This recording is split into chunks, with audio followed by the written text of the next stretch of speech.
love this event, and I always have, and I can remember, it may have been the first year we had it, may have been the second, before I was mayor, and I remember just thinking how much information I was able to walk out of the room with. And you know, it was a different day in 2002, 2003 when we were first starting that it did seem like it was really hard to find out what was going on.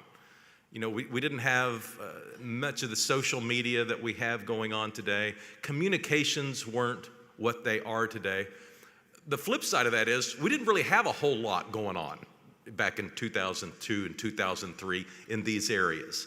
And I can remember one of the highlights for me, and it now seems so simple and so easily accessible if you wanted that information today, but Carl Edwards, who's here with us today in the room, Carl Edwards came up and simply broke down the commercial real estate occupancy rates in different parts of the city and talked about some of the trends. And I hadn't seen that anywhere else except at the Mayor's Development Roundtable. So we have always tried to expose things that are new, things that people may have heard about but didn't really know much about, and give people who have great ideas the opportunity to expose them to a wider audience. In general, one of the goals is to get developers and bankers and planners all in the same room.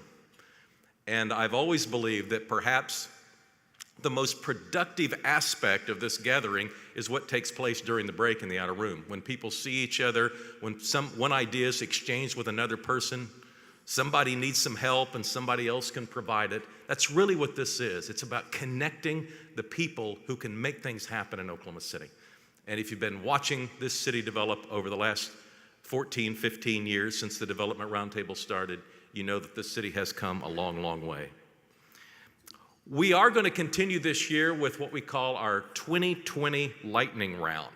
Now, this has become one of the most popular aspects of the Mayor's Development Roundtable because you get a lot of information in a really short amount of time. Each presenter will have 20 slides. Each slide will be up there for 20 seconds. Our keynote is a good friend of mine who has ventured a few hundred miles south to be with us today. This is one of those Renaissance mayors that you just, scratch your head and you realize that the people in his city are so fortunate to have him in the role he is, because cities are changing quickly these days and there's opportunities to make things happen. This is a mayor that's been able to help make things happen. And if you don't follow Sly James on Twitter, you should. I mean, he has some of the most engaging Twitter conversations with different people, and sometimes it will send chills up and down your spine, and other times it will make you laugh. But Sly James is a wonderful person to follow, and I urge you to follow him. Kansas City is one of our peer cities. I can remember as a sportscaster, going to Kansas City year after year in the 1980s for Big 8 events, and it really wasn't until we had the Chesapeake Energy Arena constructed that we were able to start competing with Kansas City and to try and get into rotation for a lot of regional college events. And so we have seen Kansas City emerge and grow just as Oklahoma City has emerged and grow. And let me read his bio here because I think it's very inspirational. Sly was born and raised in Kansas City, learned valuable lessons about resiliency and dedication, watching his parents work really hard. Despite the challenges of his family, Sly's family was a chef, a janitor, and a small business owner. His stepmother helped manage that business and still made sure that Sly and his brothers had the opportunity to go to a good school and follow their dreams. They laid the foundation for his commitment to education. It's very important to Sly that every kid has an opportunity to get a quality education, whether they live in one part of town or another, and whatever socioeconomic background they come from. He focuses his efforts to make Kansas City best in 4 areas: education, employment, efficiency, and enforcement. In addition, he has worked to raise Kansas City's statewide and national profile by highlighting the myriad cultural and human capital resources in his great city. Nationally, he is a member of the Black Mayors for Education Reform, Mayors Against Illegal Guns, and he was elected in June 2013 to the advisory board of the U.S. Conference of Mayors. Prior to his election, he enjoyed a successful legal career which spanned over 3 decades. His visit today is sponsored by the University of Central Oklahoma College of Business. We appreciate their sponsorship very much. Right now, let's show an Oklahoma City welcome to the mayor of Kansas City, Missouri, Sly James.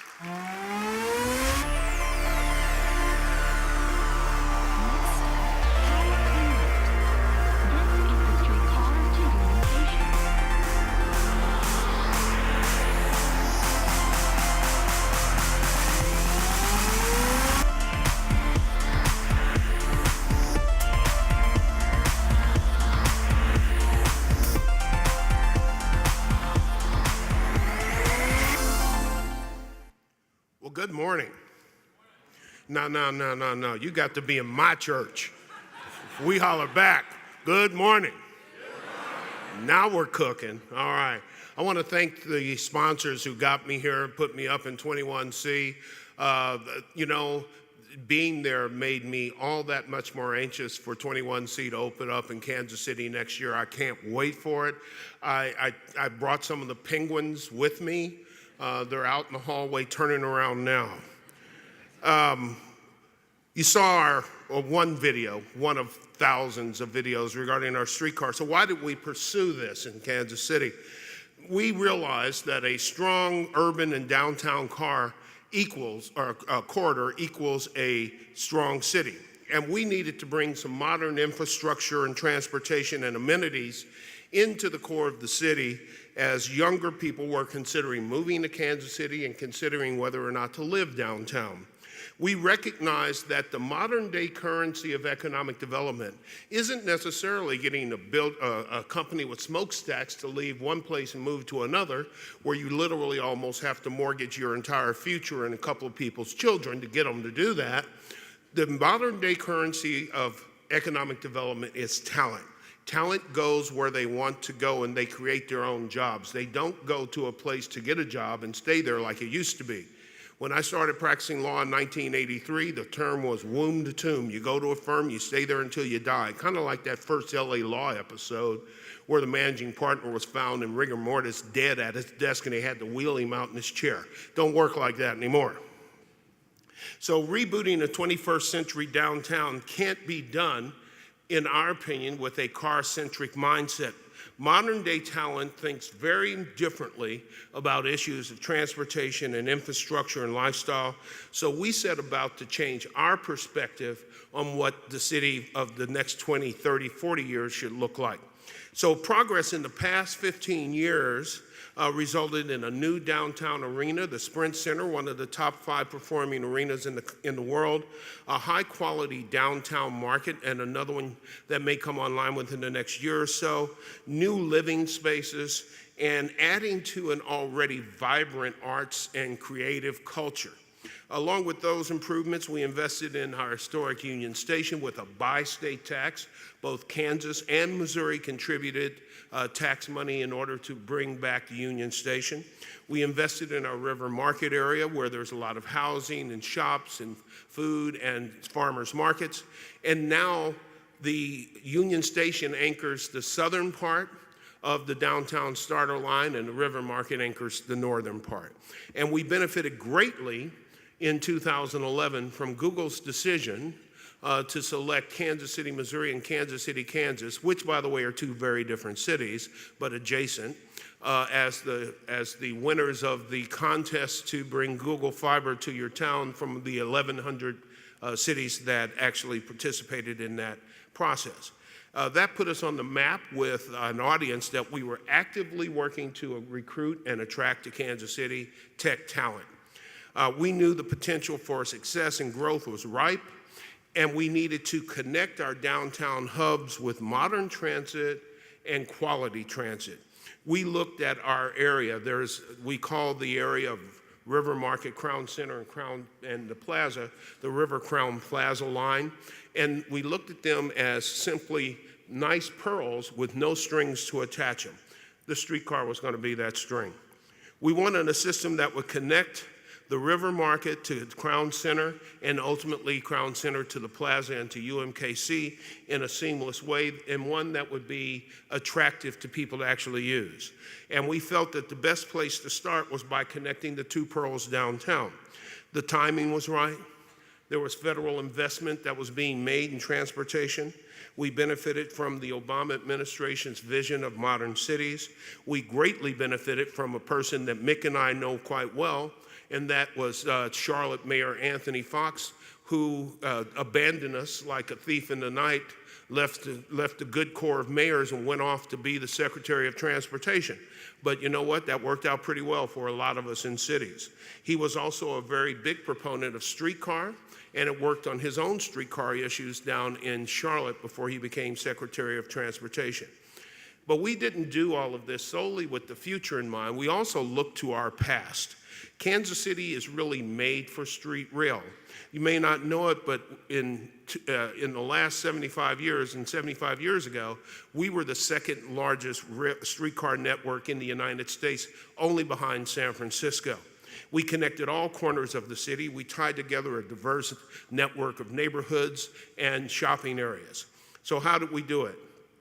You guys are fortunate. You've had very great visions here, created and followed by Mick Cornett, your mayor. You've got the map plan. The map plan is comprehensive. It's very easy for you to move from one phase to the other, and it includes various things in conjunction. We did not and do not have that. We wanted a streetcar. It was a standalone proposition. So our political climate was different than yours. And it was such that we had to be aggressive in how we were going about this. We felt very strongly that rather than go to a very risky citywide vote, because one of the things we found is on a citywide vote, if the streetcar doesn't pass by your house and really stop in front of it and pick you up for free and take you wherever you want to go, a lot of people weren't interested in it because they had cars and they could do that with a car. So we didn't want to go there because we knew that if we lost in that vote, we would be stymied for years to come. We wanted this to happen. So we took full advantage of Missouri statutes that allowed us to form a Transportation Development District, or TDD. And that Transportation Development District allowed for those people within the defined district to cast ballots in a couple of different ways. We elected to have them cast ballots by mail-in notarized ballots. And the way that we set this up worked like a charm, made some people very angry, but now a lot of those people who were very angry are now claiming that the streetcar was their idea in the first place. We started at the ground level. The very process of determining the TDD district and the boundaries that would support the starter line was partially sourced out to community partnerships and advocates. Our organizers and Streetcar Coalition advocates worked with business owners, residents, and city staff, neighborhood organizations to find that common ground for the boundaries and to talk about what it would mean to them individually as much as possible. Once the election process was underway, which again was conducted by mail-in notarized ballots, and the advocates literally went door to door, ballots in hand, notaries with them if they weren't already one, and they talked to people, they had them sign their ballots, it was notarized, and they were sent in and passed overwhelmingly. But they went door to door and they spent time talking to businesses especially to make sure that they understood what that investment would look like and what the return on investment would look like for them. We never tried to hide the 8 ball, never tried to tell people it was something that it wasn't. We knew, and we still believe, that although it does serve as a transportation module, something that hooks up with the other modes of transportation, the real trick is Transportation Development District, and development came along with it. We presented that issue to the businesses and they liked it, and we talked about how it was going to be worked out. We approached the planning and the construction phase of the project with very strategic outcomes in mind. We set a tone of transparency and customer-centric service. We communicated to the public and told them the story so that they would know what we were investing in. We held public meetings. We opened the process for public input. We had numerous listening sessions. In the hallway of the Union Station, we laid out the entire TDD in a huge relief map and gave people colors of string where they thought things ought to happen and what ought to be done. And it looked like a real nice piece of art, but kind of hard to decipher with all the different colors of string going in every direction. But it worked. People got engaged in it. During the construction, We set up a hotline of staffers and public relations people who were available 24 hours a day, night or day, problem, call. If a business owner showed up in the morning and there was a construction vehicle blocking the driveway or something, they made a call to the staff and the staff had it moved almost immediately. We partner with local civic groups to build an Open for Business app. And that helped businesses who were on the line and their businesses were being affected by the construction.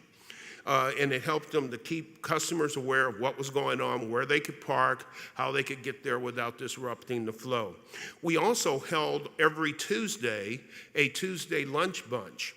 And the reason we did that was because restaurants along the line that were where the construction was taking place, they were starting to see their numbers decline.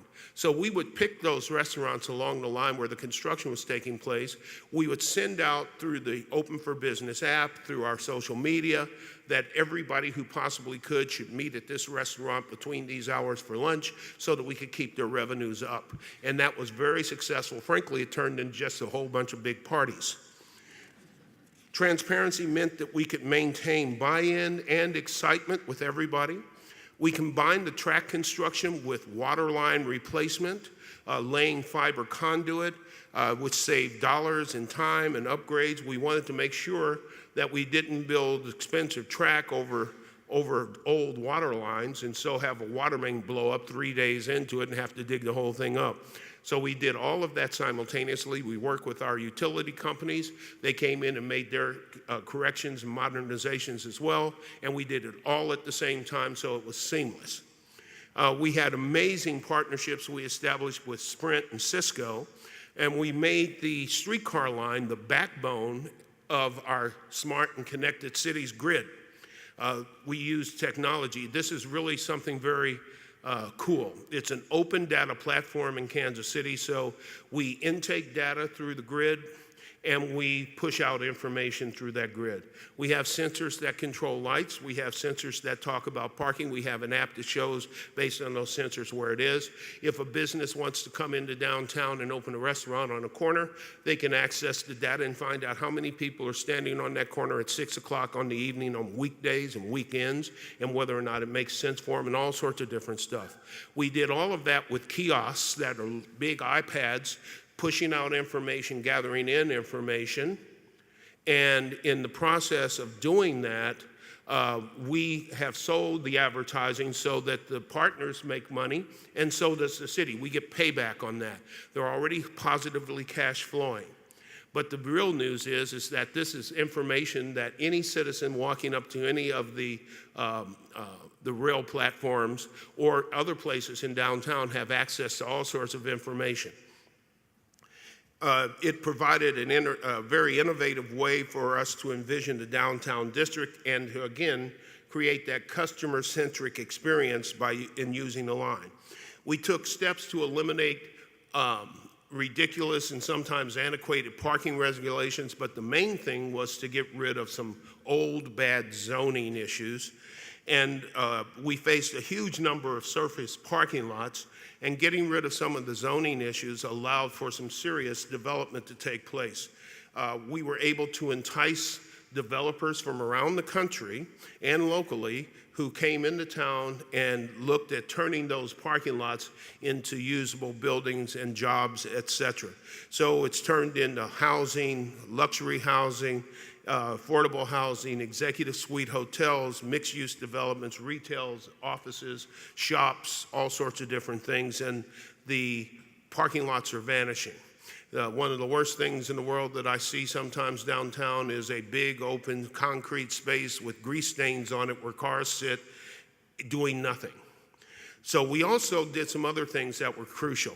We piggybacked our order for streetcars with Cincinnati. Cincinnati had ordered streetcars. They were having difficulty with their system, but they ordered streetcars. But they had also allowed for extra cars to be made. So we piggybacked onto their order, which came in before ours.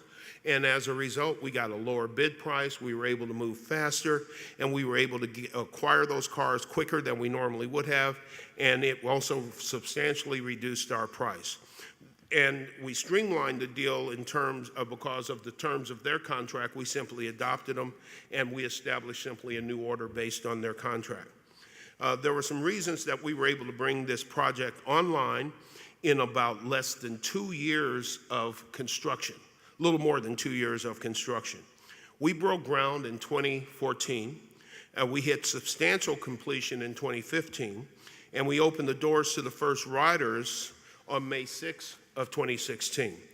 We were ahead of schedule, and we were on budget, and our planning was then shown to have been proper, appropriate, and strategic. We didn't let the project happen in a vacuum. We kept the public aware every step of the way. Progress reports were provided to council and the community regularly, and we brought the community into the process to see and experience what we were doing even before all of it was done. On 2 different occasions, when the first platform was built, we had a big platform party. And in the parking lots adjacent to it, there were bands, there was music, there were people barbecuing, and it just turned into a big street party almost spontaneously. That was really cool.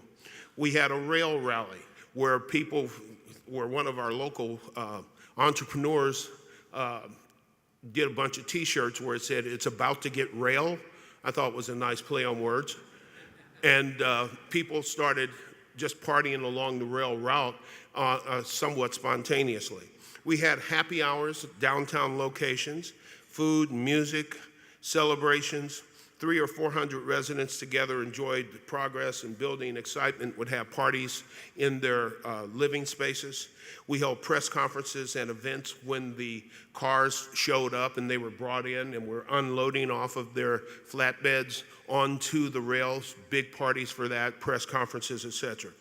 We established a streetcar authority that was run by stakeholders. A lot of stakeholders were the businesses along the line who were going to be asked to pony up both sales tax dollars and also property tax assessments.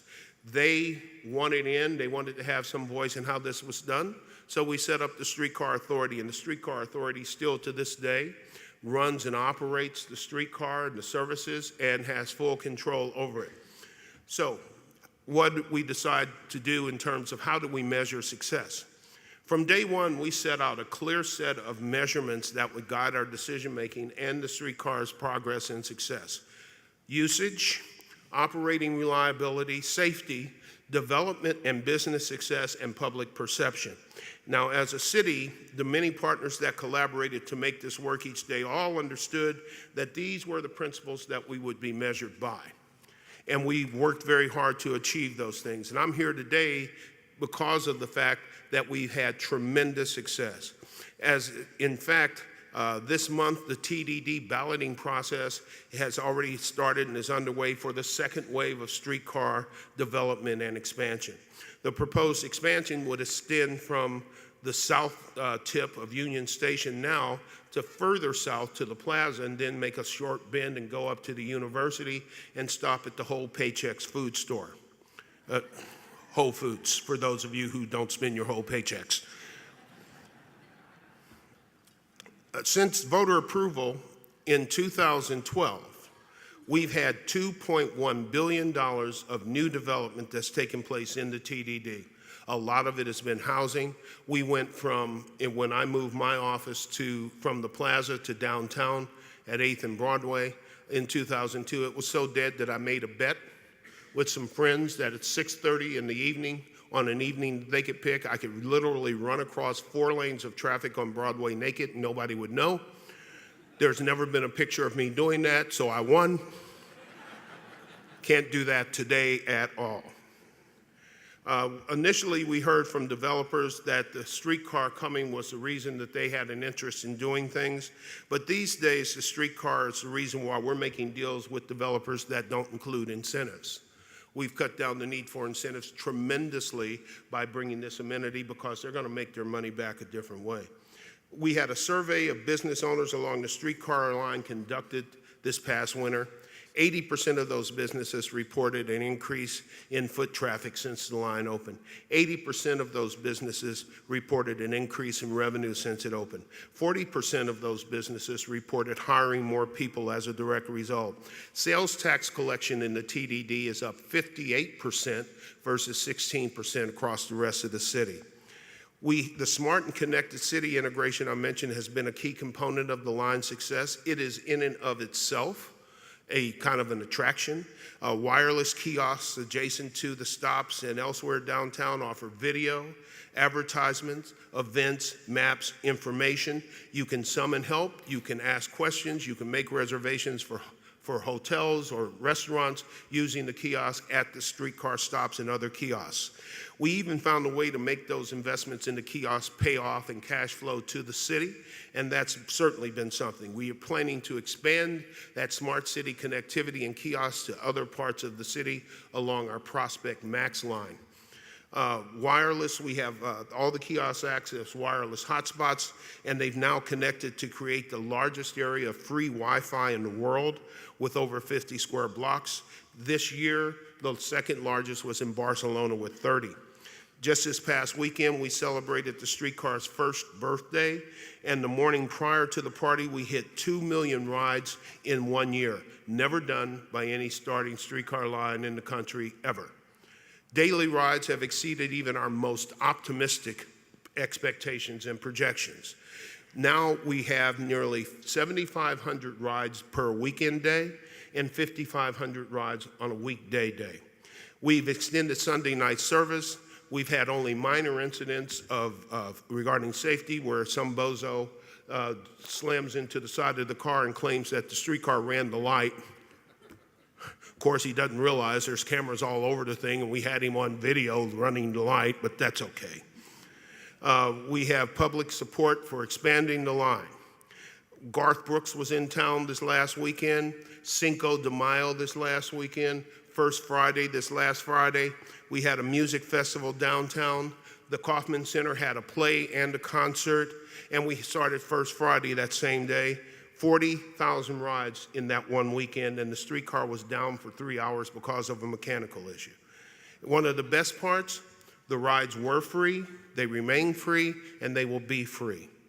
And it's going to be that way as long as we possibly can keep it that way, and we don't see any change needed in that particular approach. So what did we learn? We learned that smart planning meant being collaborative and holistic in our approach. Transparency absolutely matters. You have to bring people in. You have to give them a voice. You have to make sure that they understand that their voice is meaningful, and you have to act in reliance on the voices that you hear. We have to be realistic and clear about our objectives and about the timing. We have to make sure that we are catering to the customer. We always approach the development and planning with the user in mind. And ultimately, it's really their experience that matters, and it's always going to keep them coming back. If you start off a streetcar with people grumbling about it, then the grumbling will predominate and it will not work as well as you want. We started off the streetcar with a big old party, and everybody loved it, and that's been the word ever since. We've had more people ride the streetcar than 4 times our population. That's amazing in a year. We made no compromises in our streetcar, particularly with regards to issues of ADA. We wanted it to be the most ADA accessible streetcar and public transit systems in America, and it's made a difference for both visitors and residents alike. Finally, we had to make sure that we were talking in a way and working in a way that the community addressed and embraced the idea of thinking big and being bold, not being timid, not being questioning, but willing to act and take that big chance without hesitation, and they did. Projects like these are always going to have doubters and naysayers. I call them CAVE people, which is an acronym for Citizens Against Virtually Everything. And we all know who they are. We all know who they are. But completing the line and securing the goal was a goal for us. And it wasn't simply about getting it done. It was about getting it done the right way and getting it done in conjunction with the people in our city in a way that represented who we are and who we want to be and who we want people to see us as being. A world-class transit system that put our businesses, our people, our amenities, our assets, our entertainment, our food, our culture on full display for anybody who was there. We didn't hesitate to tell our residents that. We wanted them to recognize it and embrace it. And so far in the story of Kansas City streetcar resurgence, that mindset has been a driving force for success. Now, I said we always like to party, so let me end it like this.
Everything gonna be alright. Got my bus pass, finna ride first class streetcar downtown with the fine ladies and the peeps are. OG said, don't hurt nobody. Looking this damn clean, got my fit on gleam, oh yeah. Don't hurt nobody. And I'm with my team, all the sisters be like, boy, go ahead. Don't hurt nobody.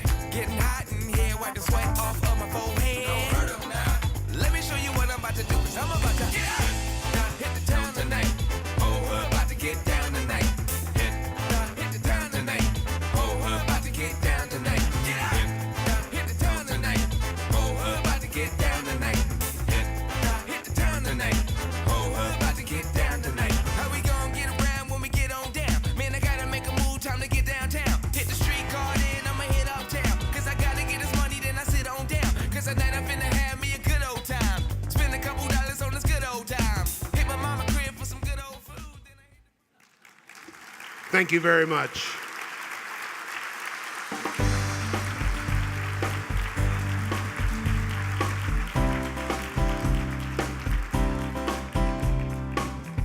Thank you, Mayor James. That was really fun and inspiring. We're excited to bring back the 2020 Lightning Round and feature 3 local leaders sharing projects, programs, and placemaking that influence a better quality of life, each in a 6-minute, 40-second long presentation. Presenting 20 slides set at 20 seconds each in this lightning-style round, providing a retail and office update, please welcome the Vice President for Price Edwards & Company, Jim Perrick.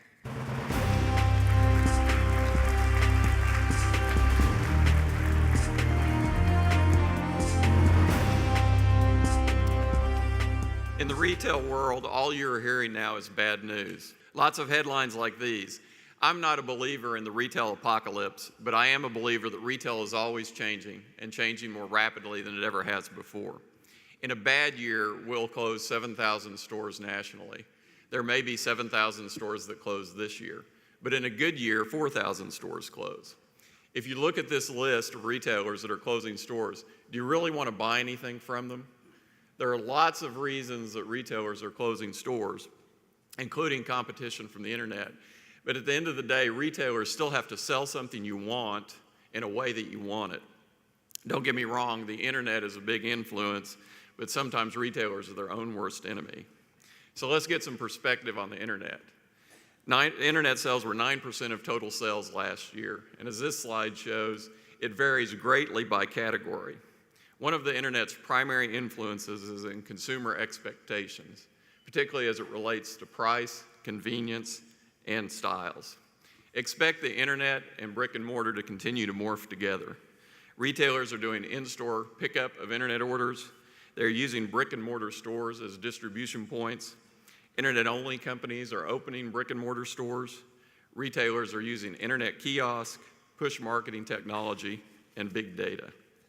Something to keep in mind, internet's sales margins are lower, so when brick and mortar retailers get into the internet, it hurts their business. Amazon investors have accepted this so far. Will that continue? Keep an eye on Facebook as well as they get into retail. What you don't hear a lot about is this. A lot of retailers are expanding.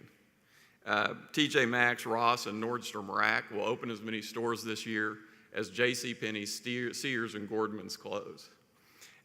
There's activity to backfill power center vacancies, and as this slide shows, neighborhood centers aren't being affected near as much by today's troubles. You see this locally, limited vacancy in neighborhood and grocery anchored centers. On Memorial Road, Goffsmith and Gordman's closing, but Home Goods, Bye Bye Baby, and Cost Plus World Market want to be there. There are also a number of new concepts out there. And what is the next new concept? Robotics, wearable technology. So here's some trends in retail. Value-oriented tenants. Virtually all of them are doing well and expanding. Shoppers now want an experience as well, so we have dinner with our movies. Healthcare and personal care. Young and old alike are more interested in health and health-related activities. Technology, both regarding tenants and operations like distribution and inventory. And perhaps the biggest trend of all, accelerated changes in consumer taste. Shoppers are back in control. Winners will be retailers who understand and adjust to these trends. It's the malls and lifestyle centers that are getting hurt by the store closures. Two problems with malls. Shopping patterns and demographics have changed, and many of the malls are now in the wrong place, and department stores have done a bad job of adjusting to change. Losing one anchor is a problem, but losing two often leads to a slow, painful death. But the majority of malls are in pretty good shape. Mall vacancy nationally is 7.8%. Mall NOI increased last year, and mall owners are also getting creative. They're holding events, adding non-traditional anchors, building apartments. So although 20 to 30% of malls may eventually go away, the rest will figure it out. And some department stores are going to figure it out as well. What does this mean for Oklahoma City retail? This will probably continue.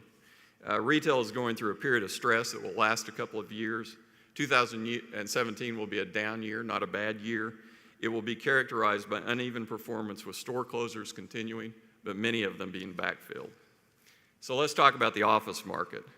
It's a fact of economic life in Oklahoma that the energy industry has an outsized presence in our economy in general and the office market in particular. Office saw a significant increase in vacancy last year, and much of that was related to energy companies. Negative absorption last year was 521,000 square feet, the worst year we've ever measured. You look at the unemployment rate and wonder how that could be. It's hardly changed in the last 2 years and is under 5%. But a little over 5,000 high-paying energy jobs have been lost in the city, and office employment has declined significantly.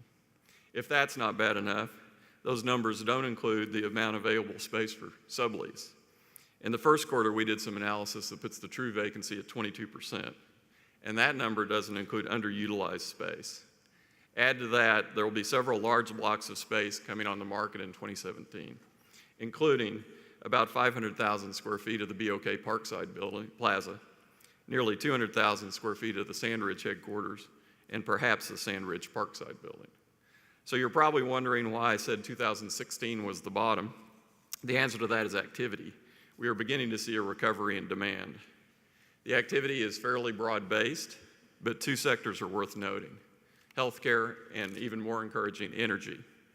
Much of what we are seeing is smaller oil and gas offices, 5,000 to 10,000 square feet, that are backed by private equity. Another good sign is that there are a number of office users in the 25,000 to 40,000 square foot range in the market right now. Several factors suggest the recovery may continue. There's no construction to speak of in the suburbs. At least until last week, the energy prices appeared to be stable.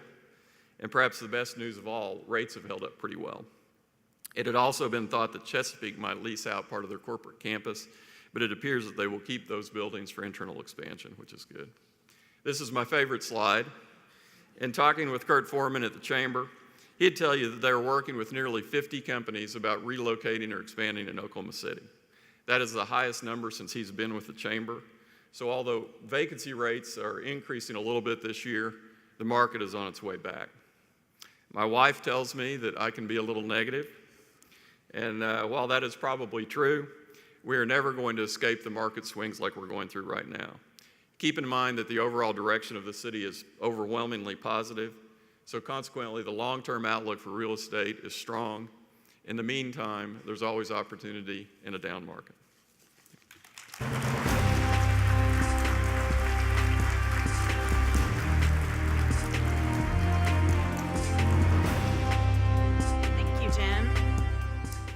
for one of my personal favorite subjects, our next lightning round presenter is here to share a commitment to public art in Oklahoma. Please welcome from the Oklahoma Mural Syndicate, Chris Canale.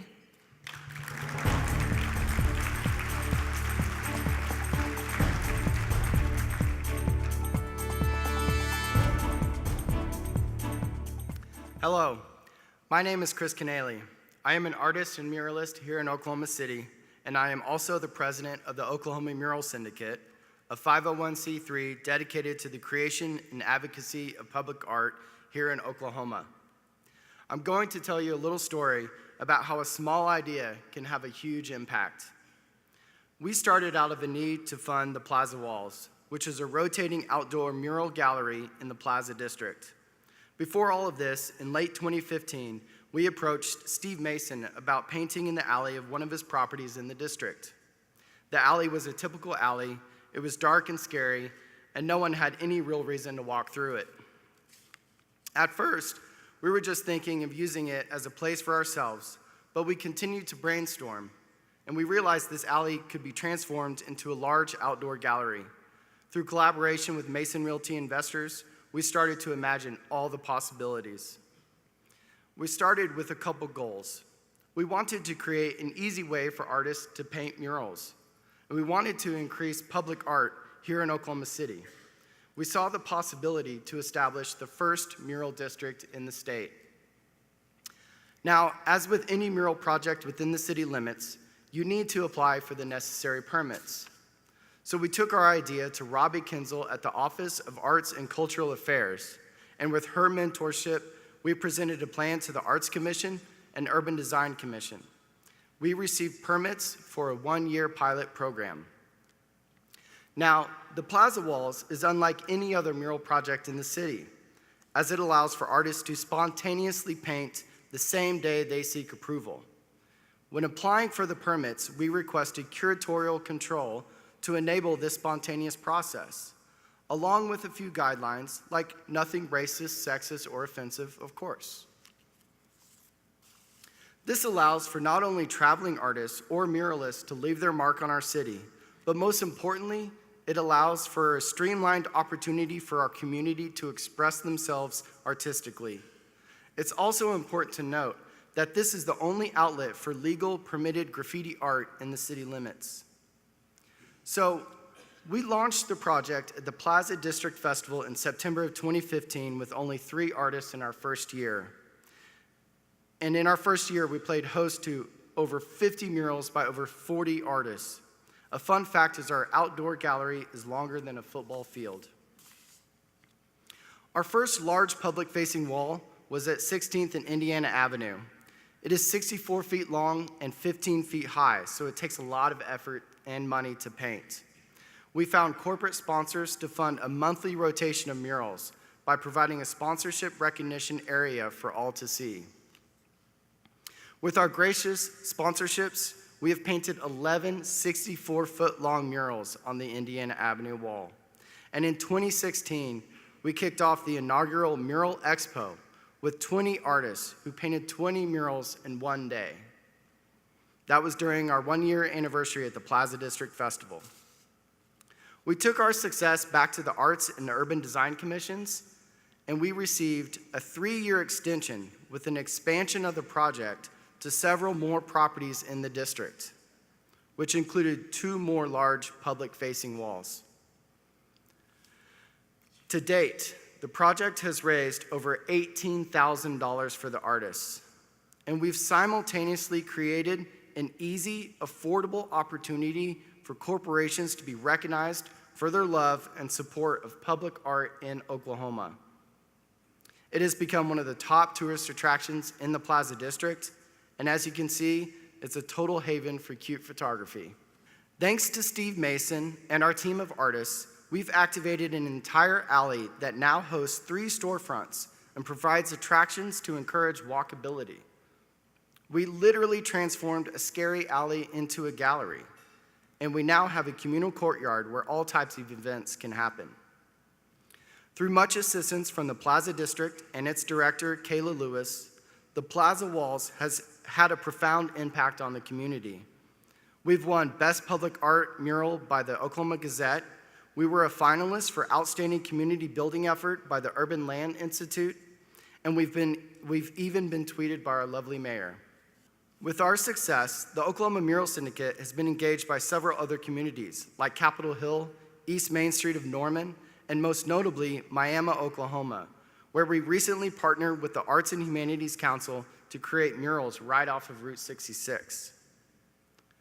We were able to paint 5 new murals in Miami and invited the whole community out to celebrate the debut, which included kids' activities, food trucks, and an art show with local artists and our featured muralists. It was really great to see the whole community come out and support. Now, we do all of this for many reasons, but one keeps becoming very apparent.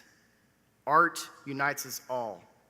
No matter religion, public view, age, or income, we can all agree that a little color on the wall makes us all feel better about our surroundings.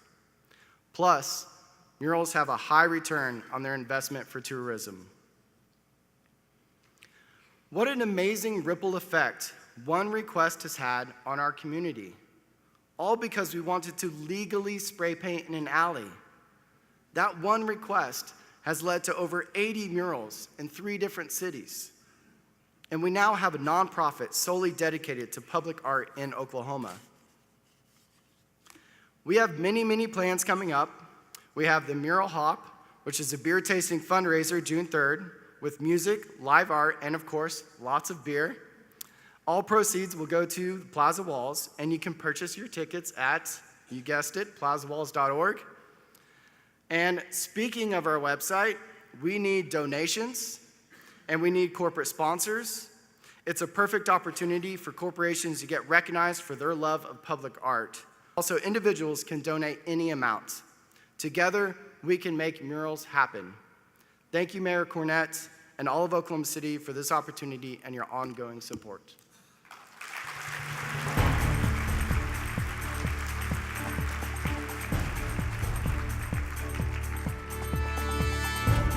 Thanks, Chris. I spied my husband in your photos there.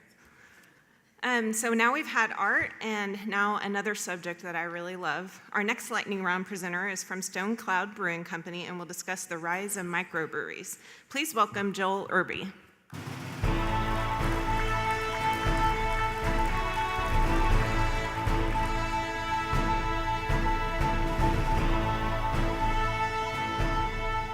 Thanks, Kristen. Craft beer has long been a staple of consumers in other parts of the country, but is a relatively new phenomenon in Oklahoma. While we have one of the youngest and smallest brewing industries in the country, ours is also one of the most exciting with the greatest potential. Our state has reached a tipping point brought on by a variety of external factors and building momentum. The imminent brewery explosion that we are about to see is one of the main reasons I left Colorado and returned to Oklahoma to start Stone Cloud Brewing Company in Oklahoma City. Let's take a look at the history of craft beer. Before Prohibition in 1919, most breweries in the country could have fallen under the neighborhood craft label. There were a few large conglomerates, but the majority of breweries served primarily as local gathering spots. We reached our pre-Prohibition high in 1873, with over 4,000 breweries in the United States. Unfortunately, few survived Prohibition, and we were down to less than 50 total in 1978. The 60s and 70s were the dawn of the modern craft era, with the birth of breweries like Anchor, Sierra Nevada, and Boulder Beer. These groundbreakers paved the way for the breweries that exist today. Fast forward to the present day, and we are projected to have over 6,000 breweries by the end of 2017. The giants like Sam Adams, Sierra Nevada, and New Belgium control a large part of the craft market, but the explosive growth that we've recently seen has primarily been driven by neighborhood-focused small breweries that are popping up in almost every city in the country. In Boulder, Colorado, a town of only 100,000, and where I brewed for 9 years, there are over 30 breweries with more on the way. Unfortunately, Oklahoma is lagging behind the national trend. We are 50th per capita in the number of breweries. Only Mississippi currently rakes behind us. As a state, we currently have 20 total breweries. Marshall and Coop, who should rightly be considered the pioneers of Oklahoma craft beer, are both less than 10 years old. The primary reason for our anemic number of breweries relates to Oklahoma beer and alcohol laws. Historically in Oklahoma, breweries have not been allowed to sell directly to consumers through a tap room or a tasting room. The only way to sell beer was through the three-tiered system via a distributor and a retailer. The tap room offers a brewer much higher margins as well as a place to connect and educate the consumers. We took a step in the right direction in 2013 when on-site free tastings were legalized, but it's pretty tough to run a profitable business based on free tastings. The game truly changed with the passage of Senate Bill 424 and State Question 792 in 2016. Senate Bill 424 legalized on-site draft and package sales at breweries, instantly making the small neighborhood brewery a viable business model in Oklahoma. It's extremely hard to overstate how important this aspect of the business is. State Question 792 will also help small breweries in a variety of ways when it goes into effect in 2018. It will allow us more control over our product, as well as help increase shelf life through refrigerated storage. The Texas craft brewing industry is a great case study for us to help predict what is going to happen in Oklahoma with our recent law changes. Texas legalized tap rooms in 2013, and in 3 years, more than doubled the total number of breweries in the state. This type of expansion would absolutely not have been possible without tap rooms. The growth that we can expect in the near future is going to be crazy. For a little perspective on how far we can go, consider this. The last brewery that I worked for was Avery Brewing in Boulder, Colorado. We were one of over 300 breweries in the state, and last year Avery produced close to twice as much craft beer as the entire state of Oklahoma. And Avery is only the 8th largest craft brewery in Colorado. Our potential is huge. In a time when Oklahoma is experiencing serious budget shortfall and is in need of diversifying its economy, the impending craft beer boom should be a bright spot to those looking forward. Tax revenue and job creation are the obvious upsides, but small breweries are unique businesses in how they can be beneficial to local communities.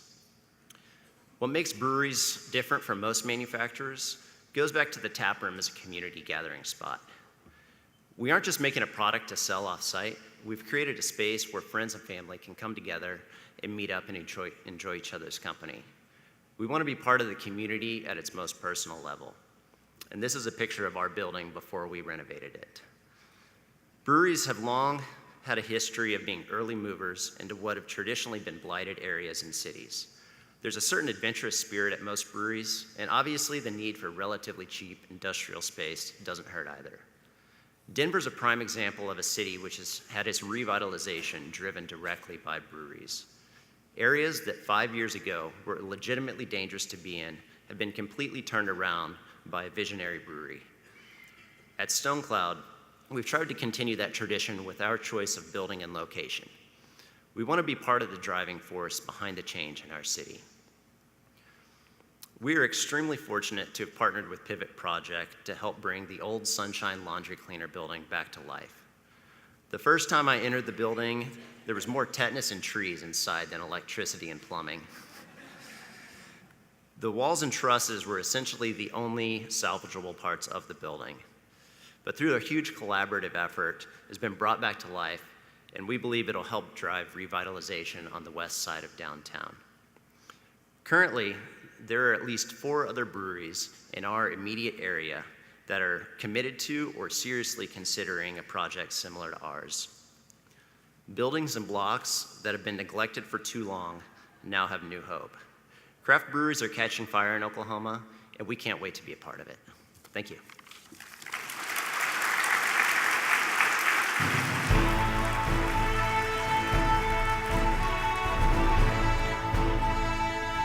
Thank you, Joel. Over his career, our next keynote speaker has sought to incorporate his commitment to neighborhood revitalization, affordable housing, and transformative urban design into the professional opportunities he has had in city planning, real estate development, and consulting. His philosophy is driven by the importance of understanding the intersection of market economics and placemaking and the power of public-private partnerships. Currently an Assistant Executive Director of the Oklahoma City Housing Authority, he is leading the implementation of the authority's transformative strategic investment plan, which calls for historic levels of investment in public housing and affordable housing targeting extremely low-income populations. He also leads policy and planning initiatives examining the relationship between housing units and surrounding neighborhoods, the interconnectivity of housing and services, and partnering to leverage new affordable housing opportunities throughout the city. Here to make Oklahoma City home for everyone through affordable housing as a pillar of our community, please welcome the Assistant Executive Director of the Oklahoma City Housing Authority, Ian Colgan.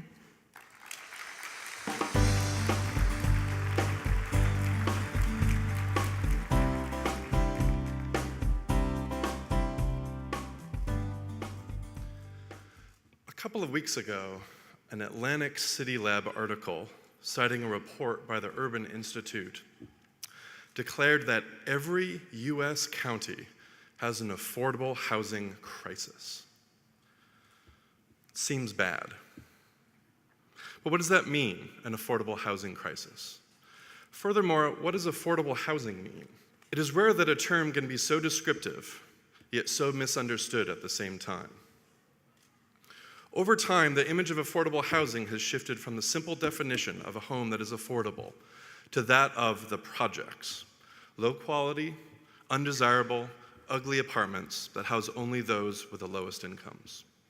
Even if people band together to support the idea of affordable housing, they certainly don't want to live next to it. This is why it is best to reverse the narrative, that from affordable housing to the idea of housing affordability. Ultimately, affordability is income blind. It is an issue that permeates neighborhoods rich and poor. Housing affordability can impact many more people than one might think. Yes, it includes households with the most limited means, but it also impacts the young couple buying their first home in Washington, D.C., but can't afford anything within an hour's drive. It includes the young software engineer living with 3 other friends in a 1-bedroom apartment because none of them can afford San Francisco rent. It includes a senior citizen on fixed income who can't handle the burden of maintenance of their home any longer. It includes the single mother simply trying to make ends meet and care for her children while desperately trying to find a safe housing and a decent school district. Housing that is affordable is an essential platform that promotes positive outcomes in education, employment, and physical and mental health. Without stable and safe and affordable housing, how could we expect anybody to effectively hold a job, stay healthy, or care for their children? How would those people be able to contribute to the economy? Without affordability, how can corporations recruit talent?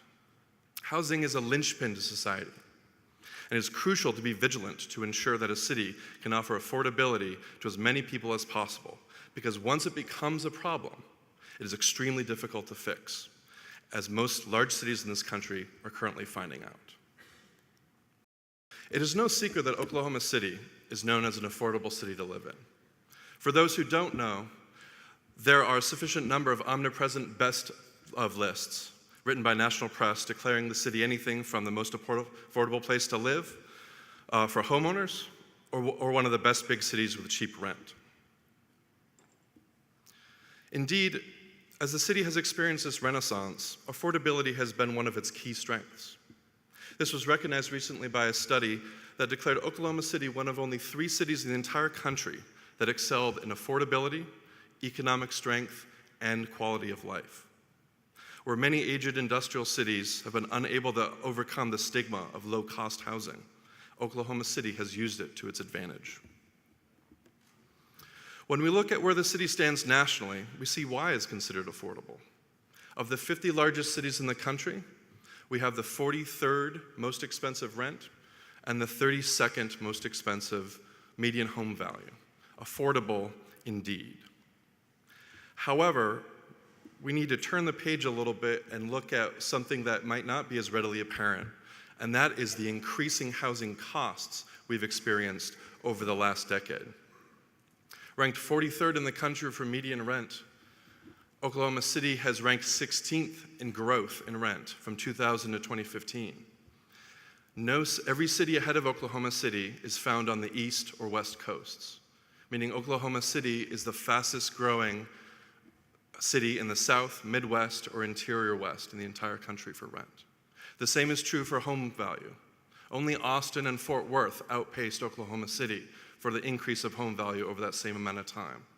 And Oklahoma City was third fastest growing in home value over the past 5 years. If trends continue within the rental market, in another 15 years, Oklahoma City will have the median rent equal to those of Los Angeles, Austin, and Oakland experience today. Who does this impact? It already impacts thousands of low-income households. Despite the city's relative affordability, there are still over 20,000 households that pay more than 50% of their gross income towards rent. These households are considered to be severely cost-burdened. It is estimated that 1 of 5 households making between 30 and 50% of area median income are severely cost-burdened, rising to 3 out of every 5, 72% for those making 30% or less of area median income. Increasing housing costs are impacting the poor in other ways. Even though it would be natural to think that the cost of homes and apartments are located in high-growth, high-income areas, that is not always the case. This map shows all the neighborhoods in the city that are experiencing rent growth faster than the city rate, but also have substantial concentrations of poverty.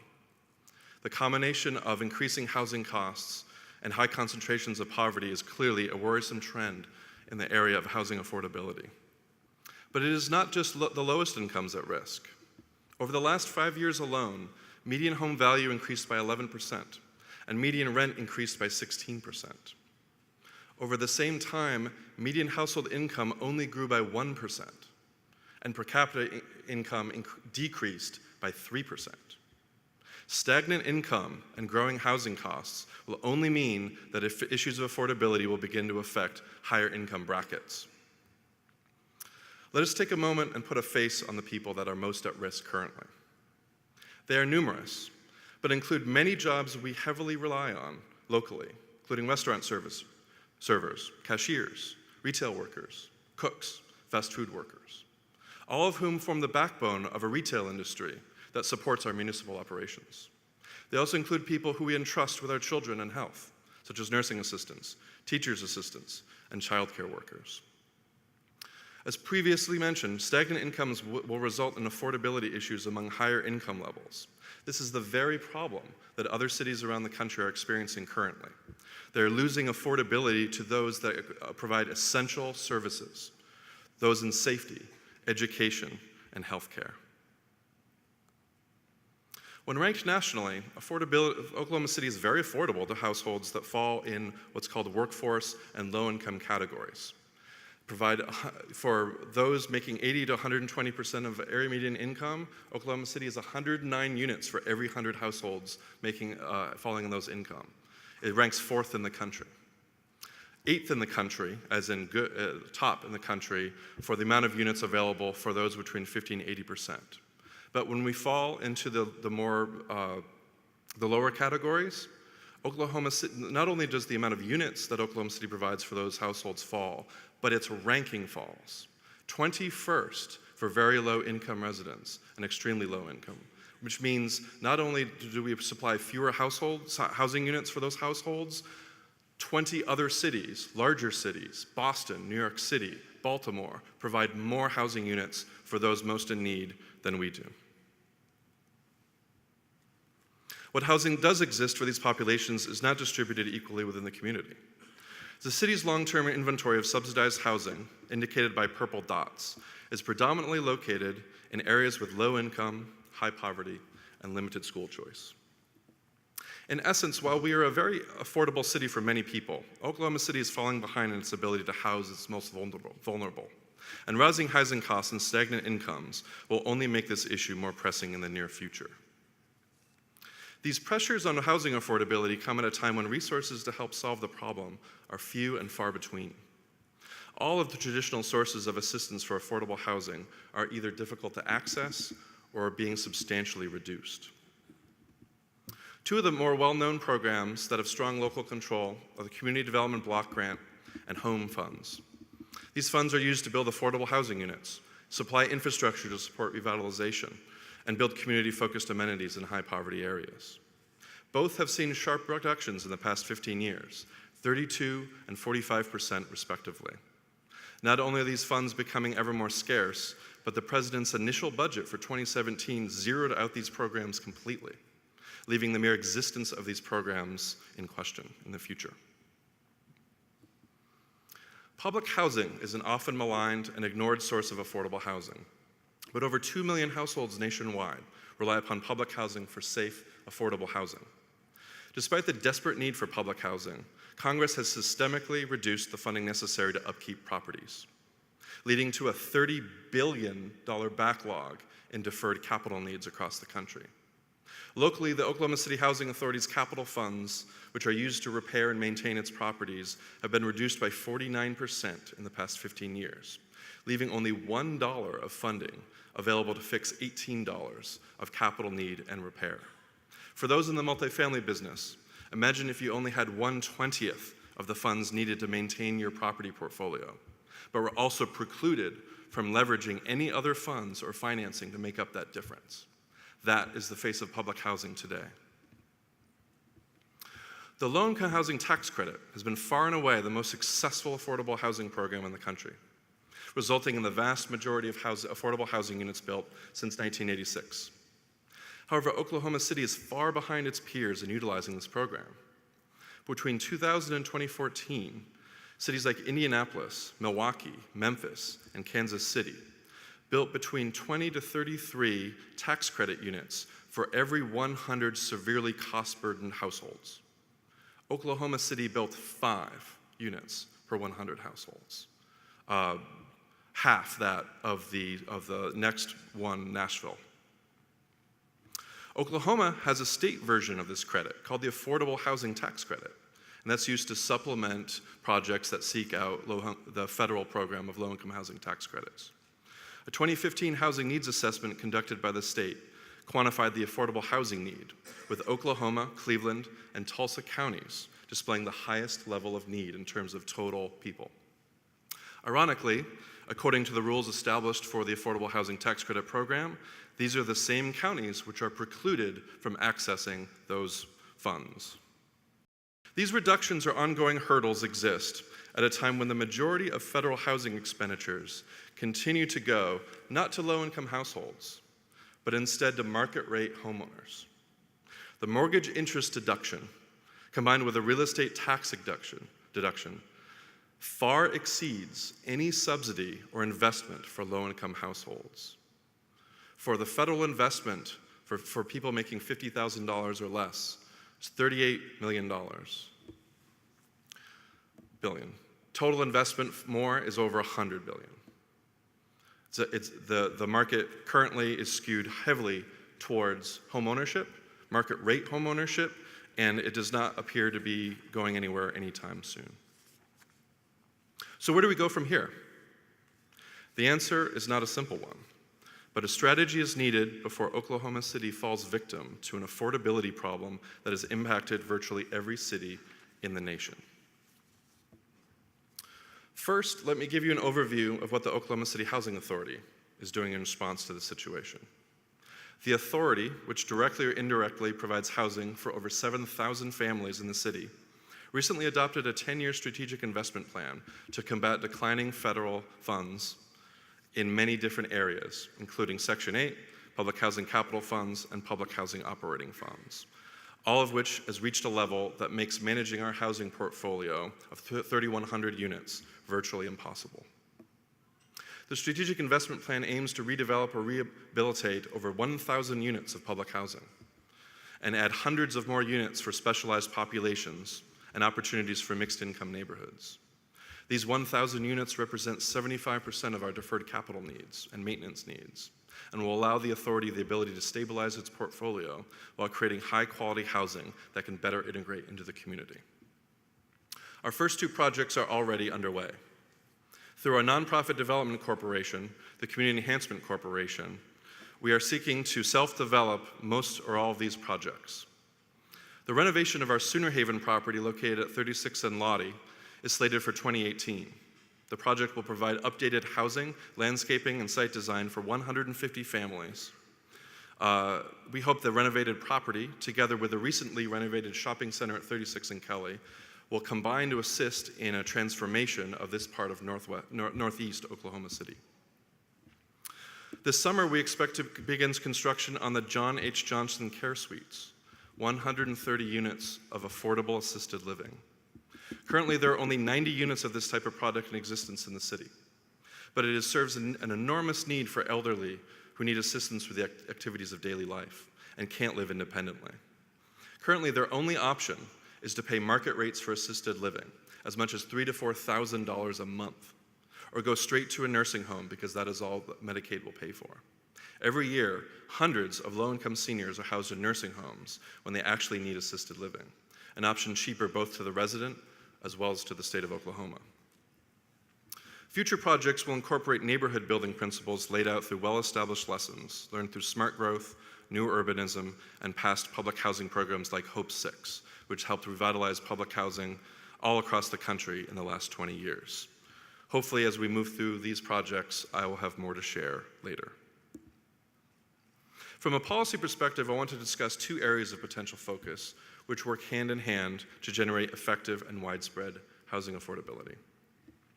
The first is increased production of housing units affordable to lower income households. Oklahoma City is far behind other comparable cities in its production of this type of housing. The city already has fewer long-term subsidized units than any comparable sized city. In the next 10 years, we estimate that as much as 1/3 of the existing subsidized housing stock will end their mandated affordability periods, giving them the option of turning market rate, which is a very likely option considering the growing rents in the city. This means that if the city manages to double its rate of new production over the next decade, it is possible we will not even produce enough units to replace those that could be lost. Therefore, preservation becomes as important as production. Cities have tried many things to address the issues of affordability, from incentives to regulatory mandates. It remains unclear what is best for Oklahoma City, but one thing is clear that we can learn from, that the ultimate solution must be local and tailored to our market. Reliance upon federal funds is no longer a plausible strategy to alleviate housing affordability issues. But the creation of housing affordability is more than just new housing units. The inherent problem in subsidizing units is that it's expensive. Regulations that can also make development more expensive. And those locations that have ramped up their production around the country still have trouble meeting demand. That is why a parallel path must be the creation of more complete neighborhoods. Complete neighborhoods give residents good access to the goods, services, and housing they need. They don't have any particular characteristics other than simply offering balanced transportation, shopping, and educational options regardless of income. The crucial component to complete neighborhoods is transportation, mobility, and choice. This takes advantage of existing housing that is already there. Doesn't require new subsidies, new construction, established neighborhoods, housing that is called naturally occurring affordable housing that reduces value in time and becomes affordable to many people. That is a much more higher level of inventory of housing available than programs like low-income housing tax credit and other subsidies can provide. In order to understand why it's about transportation mobility, we must remind ourselves, why do we care about affordable housing so much? Why is most federal policy geared around the idea of cost burden, the amount of income one pays towards housing? It's because we have a lot of other expenses in life. Healthcare, child care, groceries. But transportation can be just as expensive as housing. And to truly evaluate housing affordability, they must be viewed hand in hand. For example, the Center for Neighborhood Technology, which pioneers the Housing plus Transportation Index, estimates that a family of 2.5 people at area median income spends 45% of their income on housing and transportation together in Oklahoma City, in the average neighborhood. But you see how quickly this rises as income goes down, to the point where one is at 50% AMI, one can no longer afford living in the typical neighborhood. People must make choices. Cheaper housing, less desirable neighborhoods, less access to services, and even cheaper transportation, which often means less reliable transportation options. This is not just about access to transit. Transportation includes everything, from walking to transit to the amount one uses a car to access what they need. And one of the primary drivers of all these things is the built environment. Transportation drives development patterns, and development patterns can drive transportation. The two work hand in hand. It is often forgotten how closely tied together land use with transportation when they are cause and effect. To explore this further, let us compare Oklahoma City to some peer cities. Housing and transportation costs are roughly the same with all these cities, some higher than Oklahoma City, many lower.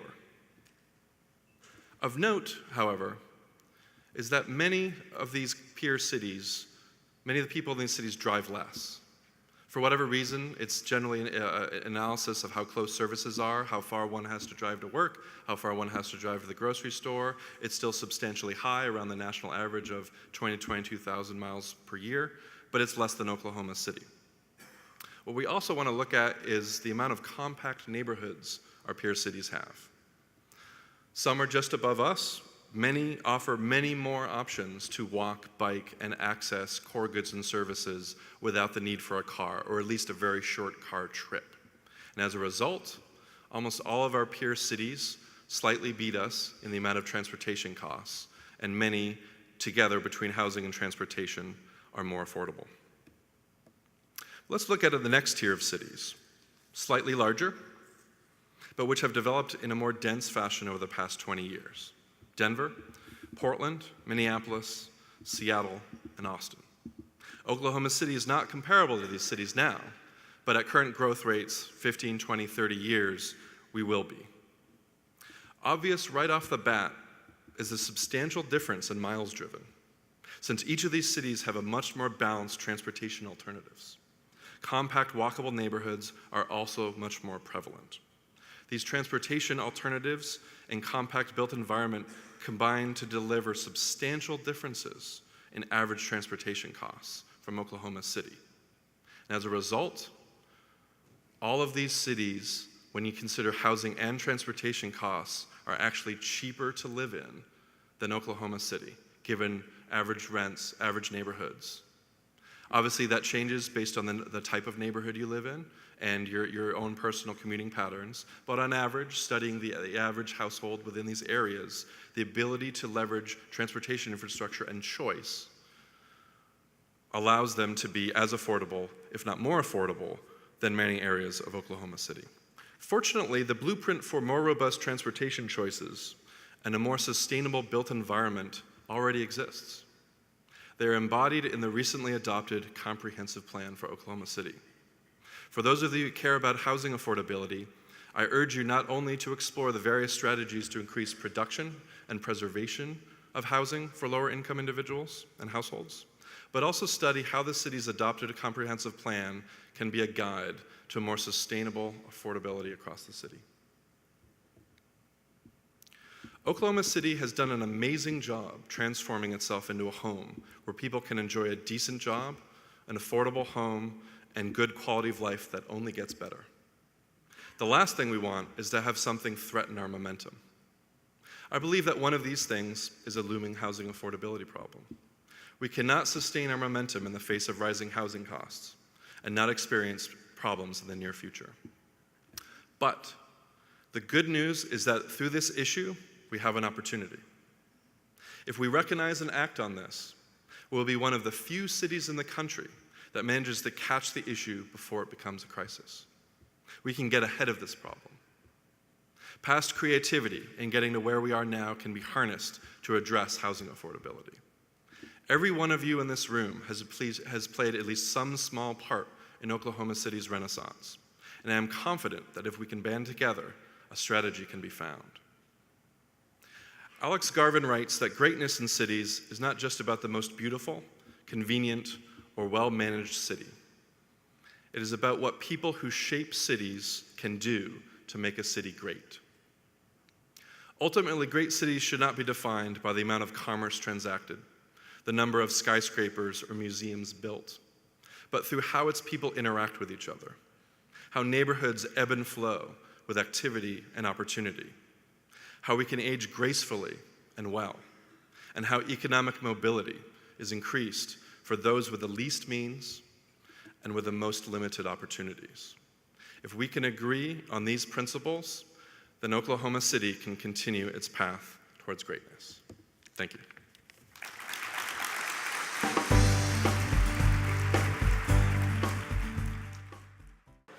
This morning has already been full of great information, and we still have several more presentations today. Next, we have 4 more lightning round presentations from local leaders here to share updates on development projects taking place in Oklahoma City. With an update on the Farmers Market District, please welcome from Oklahoma Progress, Bud Scott.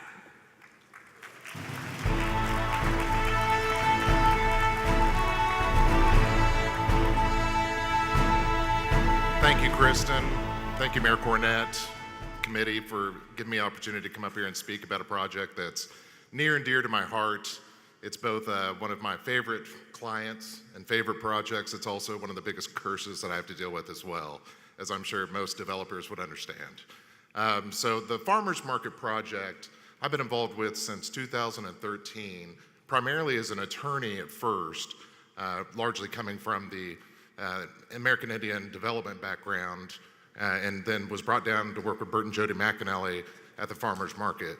But to understand what we're doing in the Farmers Market District, you have to understand the history of the area. I mean, this is a Wild West development, started as a Del Mar Gardens amusement park, which eventually grew into the original Farmers Market building. So as you see in the slides here, the Farmers Market District was first identified in 2004 as a scenic river development corridor as District Number 9. And the boundaries ran from Penn on the west to Western on the east, Reno on the north to I-40 on the south. Now, we're pivotally located right off direct access of Western Avenue, and then the Western Avenue access point to I-40, and then directly east or southwest of downtown, east of the Stockyard District, and really serve as a connecting point between some of these developing areas on the west side of downtown to downtown itself. Now, per the request of property owners and business owners, we expanded our district to the east of Western over to Chartel. So now the district actually runs from Reno on the north, I-40 on the south, Penn on the west, and Chartel on the east. Now, the focus of our project has primarily been on a couple of retail corridors. One surrounding the original Farmers Market building, which is on the National Register of Historic Places, and that's the Central Development District. And then a second retail center on the east side of Western, located at Southwest 3rd and 4th Street. Our focal point has been surrounding the original Farmers Market, which since 1928 served as an event center, farmers market, wedding venue, and a central food hub. When I was originally brought in to work with the property owners on developing the region, we were focusing on developing what's called the local food hub, where you identify different aspects of the food system: production, distribution, processing, retail, and wholesale. This area had historically housed several food distributors all the way up until the 1990s, and currently still hosts a few different companies, including Oklahoma City Meat Company, the Oklahoma Food Cooperative, Urban Agrarian, Vineyard Produce, Fabuloso Produce, and more. Now, our goal was to expand that and to build upon it and really capitalize on what we've seen in other areas of small boutique independent-owned operations. And Urban Agrarian is one of those, which serves as a local food hub, aggregating local food, distributing to restaurants, and then offering retail sales to our customers. Our next step was to identify retail outlets and retail opportunities for growth. And our first project was the Powerhouse, which was another bar and restaurant client of mine that I managed to lure down to this seedy area and really take quite a risk on this project. It's been a smashing success. So we've managed to build upon that with a food truck park that we saw in many other states: Portland, Oregon, Boston, Massachusetts, DC, and we tried to replicate that, and it's still a growing area in the Farmers Market District, but it also serves as one of our only kind of public spaces because there's no green space down in that area. So we've had a lot of success around the central development of the farmers market. Now we look at the eastern side, which developed simultaneously, largely with the help and leadership of Nafco Realty, Blair Nafee. They own a large swath of properties, which now currently houses Urban Farmhouse Designs, which is a very large, fast-growing operation. They actually now take up about 2 entire blocks of property, where they've kind of followed the Walmart model, where they manage and manufacture furniture, and they've brought together some of their subcontractors and required them to relocate next to them, so they're all in that same area. And then next door to that, we have another brewery, Anthem Brewing Company, which has developed at an incredibly fast rate, is serving as an excellent tenant in that area, and now has encouraged 2 other breweries to look at locating down with us as well. And we're about to see this within the next year. We'll have 2 more breweries down in this district, one on the east side of Western, one on the west side of Western.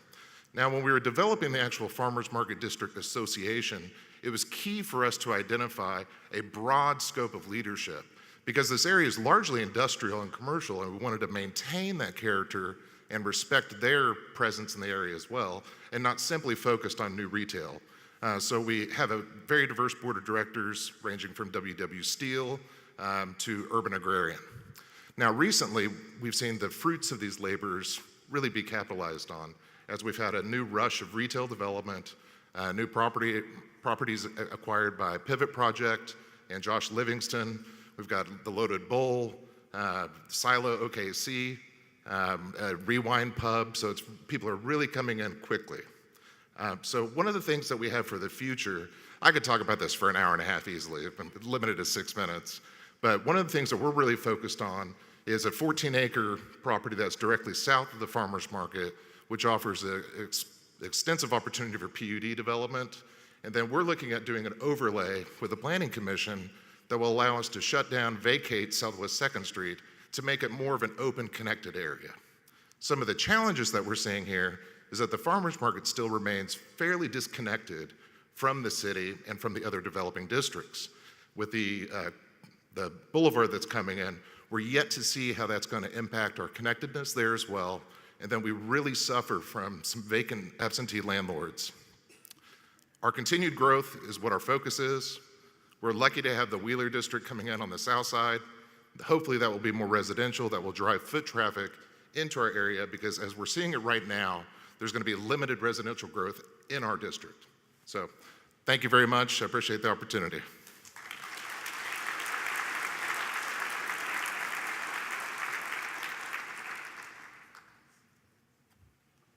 Thank you, Bud.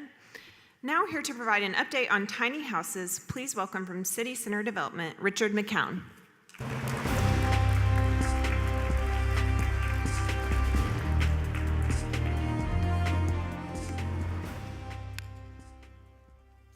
Well, okay. Let's see here. I have a lot of things to say in a very little amount of time. This is a really incredibly big subject, and I have very little time to talk about it. Tiny homes gives us a placemaking opportunity that is working at the most fundamental of human scales. They are a way to create housing affordability, as we certainly know that it's an important subject to us. These homes are responding to a growing demand for retirement houses. Tiny homes are an excellent opportunity for Airbnb investment. They will also promote tourism in ways that few other things can. There's a growing market demand. 27% of households in the United States are one-occupant household. Tiny homes can help us advance building science. We can develop our local vernacular architecture, responding to the wind and the rain and the glaring sun, as well as a whole notion of we've imported most architectural styles here in Oklahoma. This can create innovation in design, and anybody that's ever borrowed money knows that innovation in design is discouraged by all forms of construction where an appraisal is required. Working at this tiny scale allows us to bring together the client, designer, and builder. Tiny homes gives us the opportunity to get the client, the architect, and the builder all speaking the same language.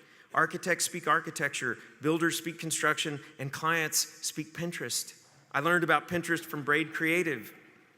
They have a tiny home that they use as a writing shed where they develop new ideas and brand strategies. If you haven't worked with Braid Creative, get to know those guys. We just saw the writing shed. It's amazing. Okay, working together, creativity gives us the opportunity to work side by side and shoulder to shoulder and learn from one another. Building allows the development of the eye-hand-brain continuum of learning. Tiny homes gives us the opportunity to experiment with materials. We can develop the next generation of master builders. If you think about it, most of the baby boomer builders grew up on farms, and they built with their hands from the time that they were little. Building tiny homes gives us the opportunity for the kids who grew up playing video games to actually get their hands on materials and to try things out and discover the limitations those materials have, and more importantly, the possibility those materials and tools give us. Edison built things with his hands. That's why he invented so much stuff. Building tiny homes gives us the opportunity to do things for others. There are several projects around the country as well as right here in the metro that my family has been involved with, where tiny homes have been built for the homeless population. These villages are working to bring dignity and humanity to the most fragile members of our community. These projects gives us the opportunity to get to know those in need at a human scale and get to know people as individuals. To borrow a term from Marcus Westbury, who was here visiting us last month at the placemaking conference at OU, tiny homes gives us the opportunity to work at the scale of sweat instead of the scale of capital. All of this minimizes risk. And if these things go wrong, and things do go wrong in construction, they're at a manageable size and they're easily fixed. And they should really especially be easily fixed, but potentially by the homeowner because of their personal involvement in creating tiny homes. So what do we need to do? We need to make tiny homes legal. This is important. Tiny homes, like the ones you see in these images, most often do not conform to the standard building code. That's why so often you see them on wheels. Tiny homes are most often built under the rules governing recreational vehicles or trailer houses. We need to take our building code and sit down with our officials and our fire chiefs and see what exceptions to the code we can live with that won't jeopardize life safety. We need to be able to attach them to the ground, hook them up to plumbing, connect our homes to power. We need to get busy building these things. We need to make the sleeping loft legal. You'll see some images of that house has a sleeping loft. We need to make the ladder legal, and that house has a ladder. We need to make it. We need to change the amount of space required for the toilet, the clearance. All of those things are impediments to being able to have innovation of design. I really love that image right there. We need to remove the minimum room size requirements that we've inherited, having to do with old tenement housing that hasn't been built for years and years, but makes it almost impossible to build at this scale. We need to allow these as accessory dwelling units. We need to allow several of them on a single lot. We need to allow us to subdivide a lot into incredibly small parcels. We need to make it legal to use these as Airbnbs for a very small registration fee instead of a significant inspection fee. Let's put our heads together and figure this out. After the Civil War in the 1870s, a church camp was created at Oak Bluffs on Martha's Vineyard Island in Massachusetts. What started out as a tent city soon transformed into beautiful Victorian cottages. At its height, there were almost 600 of these tiny homes on Martha's Vineyard Island. Today, 318 of them remain, probably because they didn't have a fire code back then to keep them all intact. But the cottages at Oak Bluffs today is a World Heritage Site. There's the picture of them. If you want to rent one of these for the summer, you need to know someone on Martha's Vineyard, and they need to be a good friend. They are highly sought after summer vacation rentals. You can easily imagine the original builders diligently working to one-up each other in terms of their style and creativity and their general architectural savoir-faire. The families that came together at this church camp were usually there for 6 weeks at a whack, and this is how they kept busy, right? Idle hands, the devil's workshop. You can easily you can imagine us building this kind of idea in the future. To borrow a line from the mayor of Carmel, Indiana, who also was here in the placemaking conference last month, he was talking about in Carmel, we don't have the ocean and we don't have the mountains, and we know how important coastal cities are in terms of their growth. And the weather really isn't very great in Carmel, Indiana. It's not really that great here in Oklahoma. And it's not really very great in Paris, France, the most visited city in the world. So we have to build things that make people want to come visit our city, the experiences they want to have, and make them want to build their lives there. So let's build the 21st century of Oak Bluffs here in Oklahoma City If we do this right, we can enjoy tourism that will come to our city for centuries to come. Here in Oklahoma City, there's an incredible interest in building community. I can't think of a better way to develop the next generation of builders and leaders that can give them the freedom to work at the tiny scale so that they hone their craft of building. Changing the rules and modifying the code is not that big a deal. Becoming the first city in the country to really figure out how to build tiny homes is a big deal. Let's put our heads together and make this happen.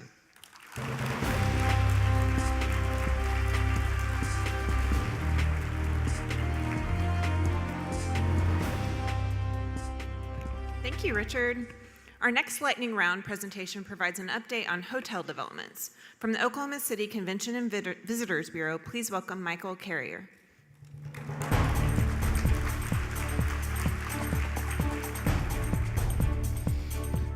Good morning. A recent article in the newspaper stated that Oklahoma is fourth in the nation in the percentage of new hotel rooms being developed at 3,900. Let's take a look at some industry data on the metro Oklahoma City area and how the local numbers compare. Remember, not every hotel that's proposed will get built. Nationally recognized Lodging Econometrics issued their Q4 16 report in February, showing that our market area actually has 61 new hotels with over 6,100 rooms in development, not including the Omni or the First National Center product. And 40 of these are inside the city limits. This next slide will show you the top 5 of the 7 chain scales of hotels recognized in the industry. Over 37% of our current inventory is in the upper mid-scale and upscale levels, with 69% of the new development coming in those same levels.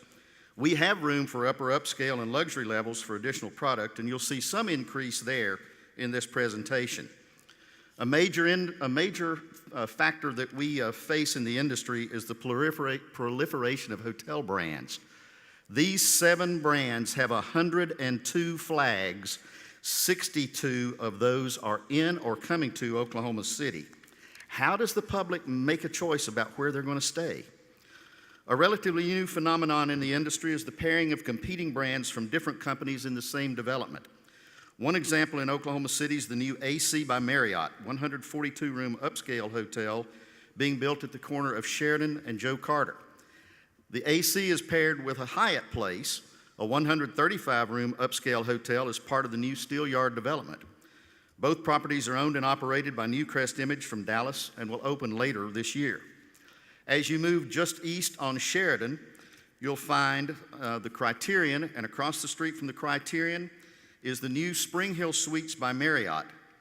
This is a 115-suite upscale property owned and operated by Aston Management from Edmond and is scheduled to open in just the next few weeks.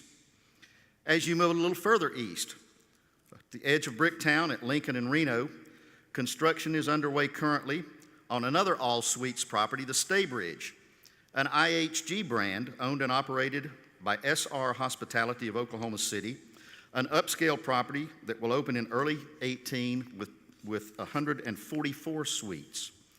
As you move a little further east down Reno, 2 other properties that are not in Bricktown, the mid-scale Candlewood Suites, 97 rooms at the former Central Freight Depot site, scheduled to open in March of 18, and the 87-room Comfort Inn, an upper mid-scale property at East Reno and Martin Luther King, scheduled to open this summer.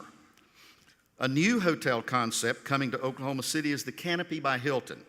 Described as an upper upscale modern boutique hotel, the Canopy is expected to begin construction later this year with 143 keys and open at the end of 18. It's being developed on the old Collision Center site by Champion Hotels of Oklahoma City. Another interesting addition to Bricktown will be the New Generation Renaissance, also an upper upscale hotel. This full-service 182-room property at the corner of Sheridan and Oklahoma is slated to begin construction in late summer and open in spring of 2016. It's being developed by Andy Patel from Tulsa. Although it's not yet finalized, you have to talk about the Omni deal that is currently underway in conjunction with the Convention Center. With 600 rooms and 50,000 square feet of meeting space, this upper upscale full-service hotel will have a significant impact on Oklahoma City. Those renderings show the type of hotel Omni builds. Southeast Oklahoma City is also seeing new development. KAL Hospitality is preparing for a June opening of their 60-key upper mid-scale Comfort Inn on I-40 Service Road. It's only the second new property in Southeast Oklahoma City since 2008.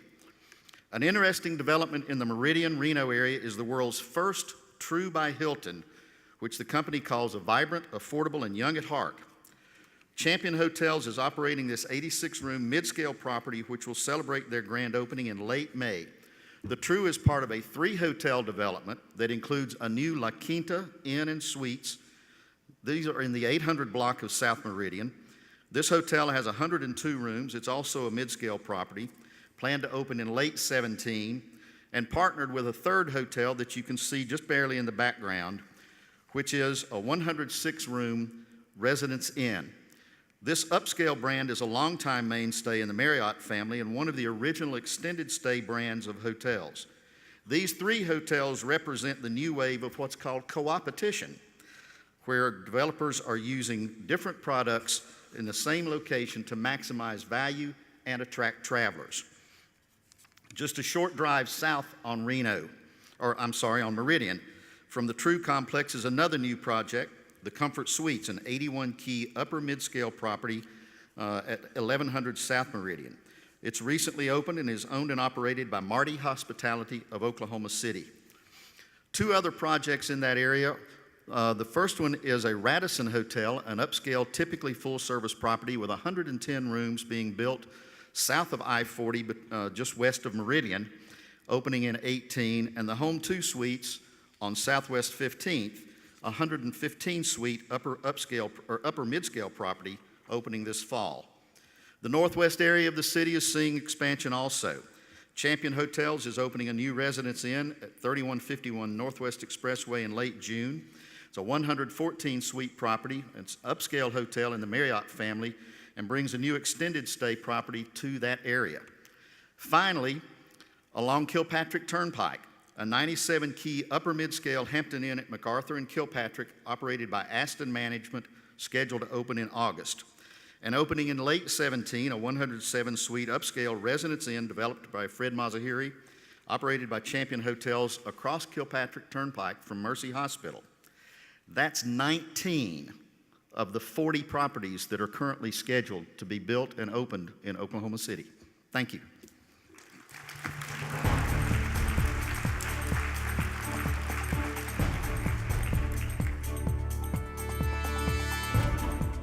Thank you, Michael.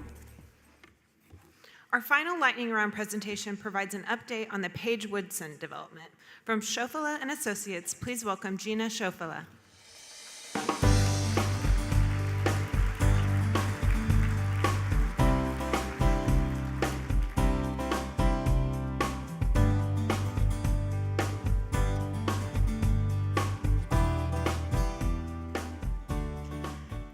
Hello, my name is Gina Shofala, and I'm the project manager for the Page Woodson development in Northeast 6th and High. I grew up in Oklahoma City, and I was here during the blight clearance, eminent domain era of the predominantly African-American East Side. I was raised, surrounded, and touched by these stories. My church actually stands at the corner of 12th and Gary and is now part of the School of Math and Science. And I knew that what happened should never happen again. So how is it that I ended up here talking in front of all of you? Well, it all started in the fall of 2003. I had just returned from New York after living there for 20 years, and I was invited to participate in a focus group that was led by City Planning and the Division of Regional and City Planning at OU. That led to me leading a design charrette with extensive community involvement. The result of the charrette was to create a historical destination with Page Woodson at the center, a cultural center with housing around it, housing that would work to rebuild the community with components for everyone. Marjorie Young, then executive director of Oklahoma City Northeast, had been very passionate about the school during the charrette. So I called her, and within 6 months, we were moving. We had momentum, and we were going to save Page Woodson. But I was an engineer and a project manager, not a developer. So I didn't know what I didn't know. If I had, I might have stopped. I was just going by project management experience, research, common sense, and as always, prayer. This was the 4th or 5th Douglas. It was named after Frederick Douglass. Previous schools had been destroyed or vandalized. And it was also the first official school under the newly established Negro segregated school system. In its heyday, Page Woodson, or Old Douglas, was a place for excellent education and a place where African American children felt safe to be who they were, and they were nurtured to be excellent at whatever they did.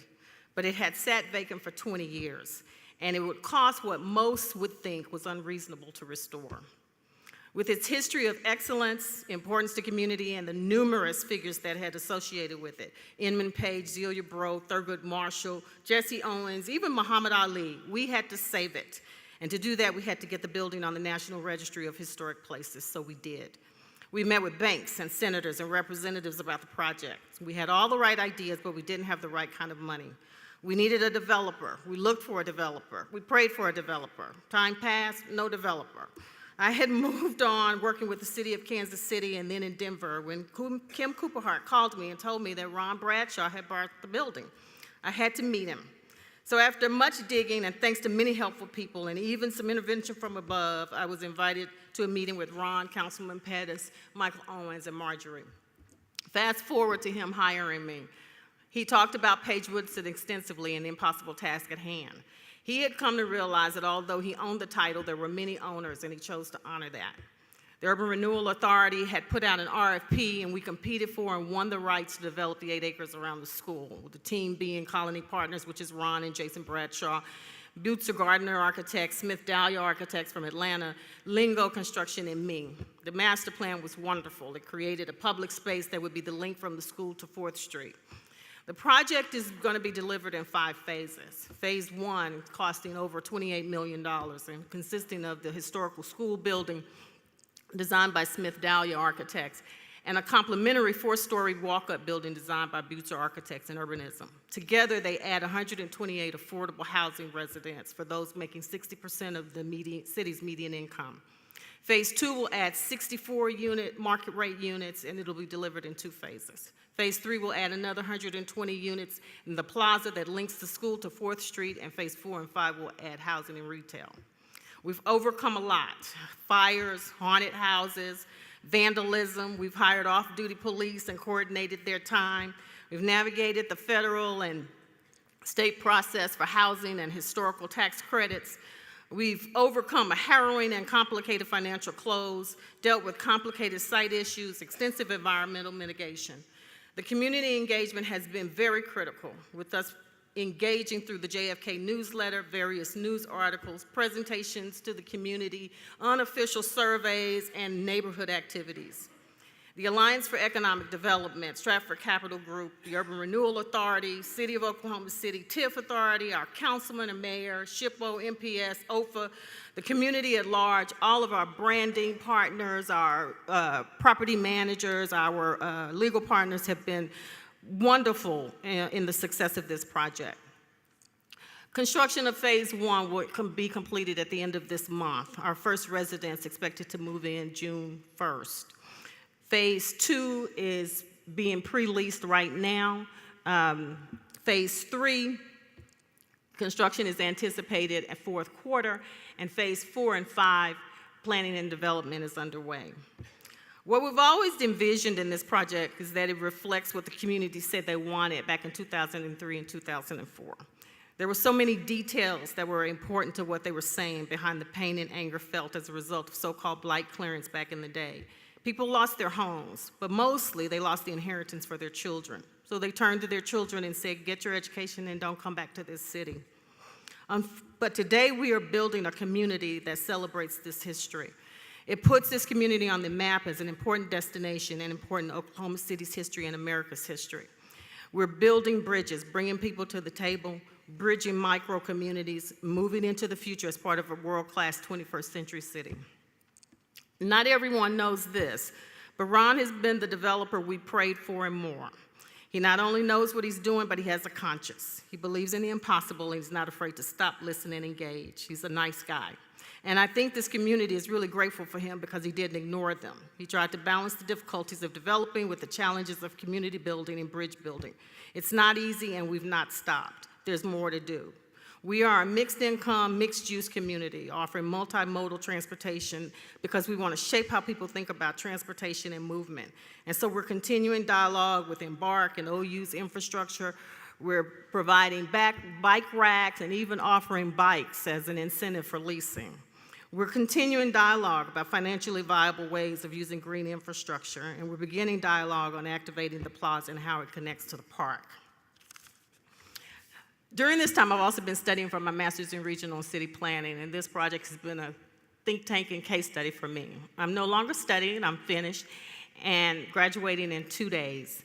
So today, I'm not only an engineer and a project manager, but I'll be a planner. I'm so very excited to have this opportunity and to have every one of you come out and see for yourself our project. It's a testament that we really can accomplish great things together.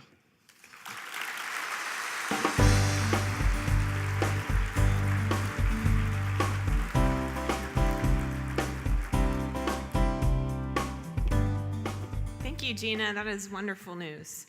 Now we would like to introduce our next keynote speaker, sponsored by Midtown Renaissance. He is a founding partner in the Dallas-based urban design firm Space Between Design Studio. He is presently on the board of directors for the Dallas Area Rapid Transit, DART system, and former president of the North Texas chapter of the Congress for New Urbanism. With more than 15 years' experience tackling complex urban challenges at local, national, and international scale, his focus is on the interrelationship between movement infrastructure network design and real estate market dynamics in order to deliver successful, livable, sustainable places. He is also co-founder of A New Dallas, a nonprofit promoting transportation alternatives and neighborhood revitalization, as well as the Coalition for New Dallas, a political action committee dedicating to electing, educating, and empowering local leaders in support of revitalizing Dallas neighborhoods. Here to share how city building for the 21st century can enrich its surroundings for resilient, sustainable, and a productive city, please welcome Patrick Kennedy.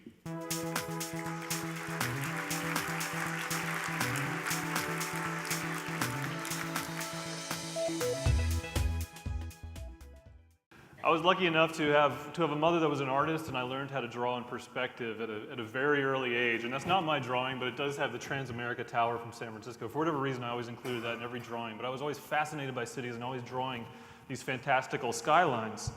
And eventually I started playing golf. I joined the golf team, and I decided, I want to go to school and design golf courses. But I soon realized there's no future in that. The world's got 1 million golf courses. It's a hard industry to break into, but I still went to school for landscape architecture.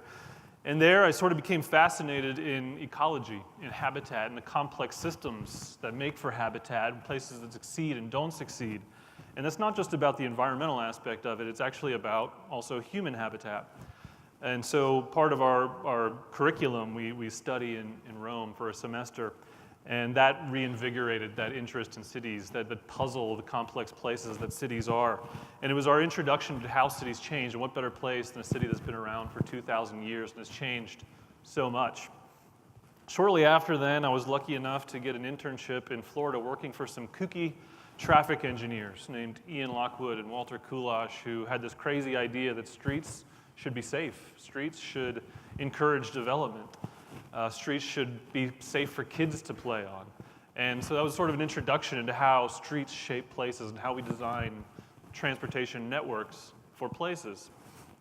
And then, of course, I moved to Texas. I'd never been there before in my life, but it was an opportunity, and it was a crash course in sort of the economics, the hardline economics of building places. If it doesn't make dollars, it doesn't make sense. And so that was a real lesson to the designer, the dreamer, that it has to work, right? It has to be fundamentally successful in order to make change. And I started working at a company called RTKL, which is an international architecture firm, and they were working on some exciting developments, and that's why I wanted to go there. Plus, I liked warm weather, so I was going to leave Pennsylvania and never see snow again, hopefully, in my life.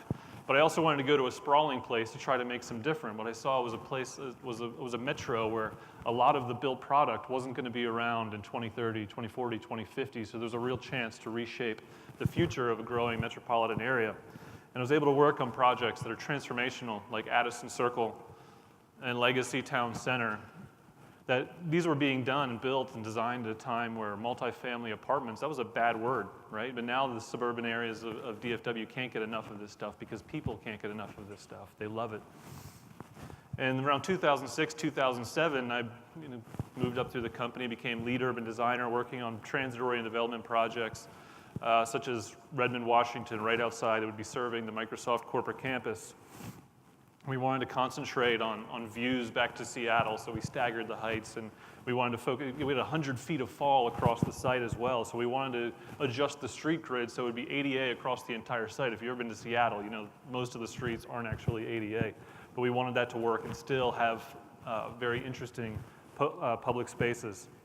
I worked on for general growth, and you may see where this is going when we're around 2006, 2007, competing for the development around the Met Stadium in New York City.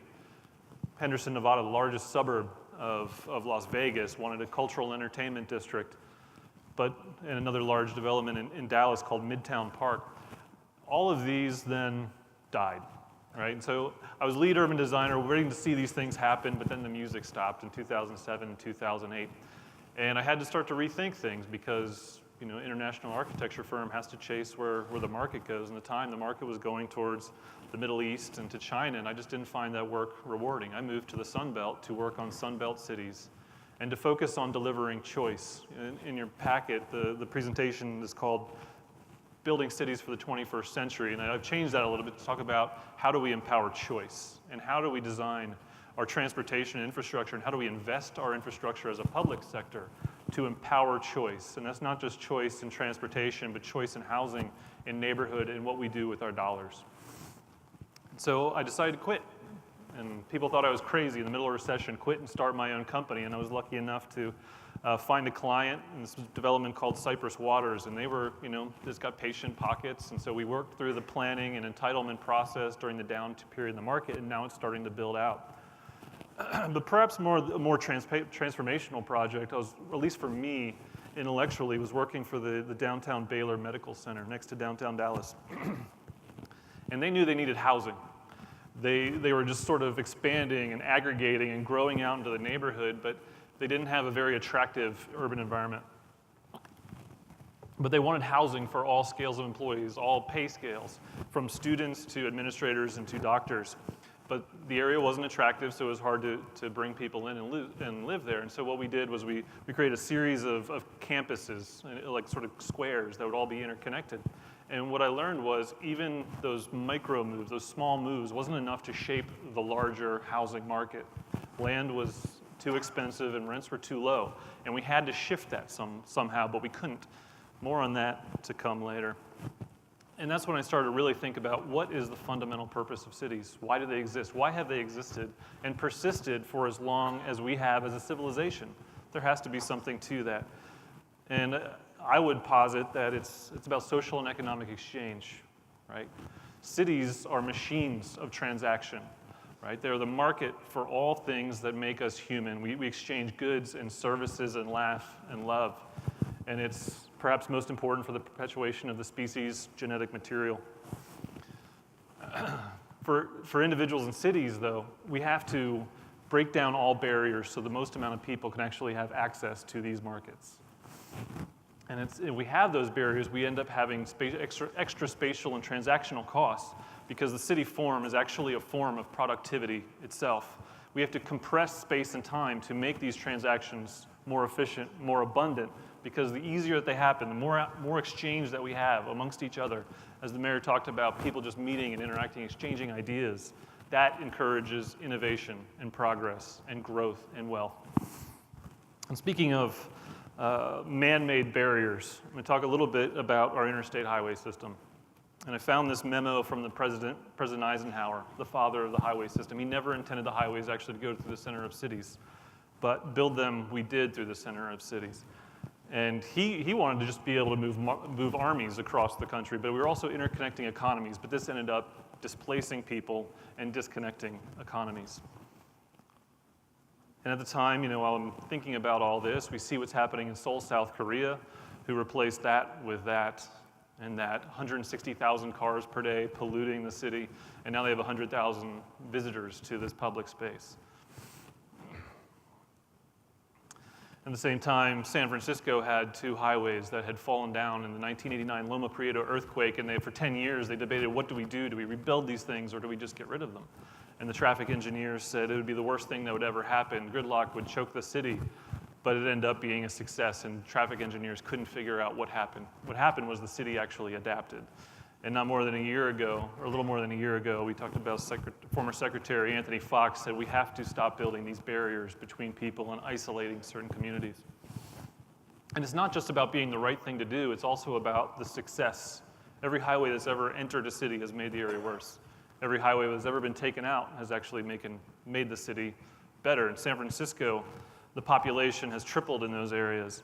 Jobs have gone up, more children, median income has tripled, less people are driving, and perhaps more importantly, the amount that are poor or struggling, living paycheck to paycheck, has actually gone up, but the percentage has gone down. That's important because it's about taking that real estate back, and repositioning that real estate meant that the city could actually have leverage to deliver more affordable and workforce housing where it needs to be, where access is, where jobs are. And while at the same time, I was walking under this highway every single day to work, to get to downtown. And I would just see what was around it, and would be walking past vacant buildings and boarded up buildings and vacant land and surface parking lots, and thinking, what could this be? What should this be? But what I was looking at was actually highest and best use. The value was being depressed by that highway that was being there. And to think about what it could or should it be, I just had to look back into the history of it and see what used to be there. It was actually the melting pot of Dallas, a place called Deep Ellum. Part of it still exists, you probably know it, but the highway actually went right through the center of it.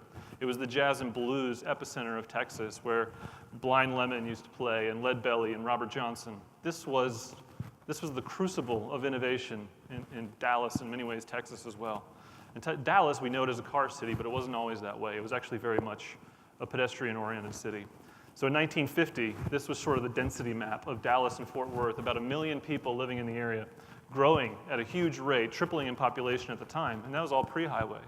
Then we built highways, and we expanded out like that, and we say that's growth, but it was just outward growth, it was not upward or inward growth. And we were actually growing at a slower rate since then than we were early, before we even had air conditioning. So it wasn't necessarily air conditioning that made for the growth in Dallas. There was something else going on. And what happened was we effectively incentivized the middle class to leave. And leaving ended up bringing services and jobs with them, and that meant the ladder of opportunity to get out of poverty. And so Dallas County actually peaked in income in the 1960s. And this is what we're left. This is a map of downtown Dallas, and the red and orange is unproductive land, right, in terms of the tax base that it contributes back. It's surface parking lots, it's vacant land, it's tax-exempt properties, and you can see that it tracks with the highways. The blue circle is sort of the successful, vibrant Main Street area. And what happens is that we depress value by making it more difficult to access. Limited access highways, right? It's only for certain people. You have to own a car, you have to be able to drive a car, you have to afford a car.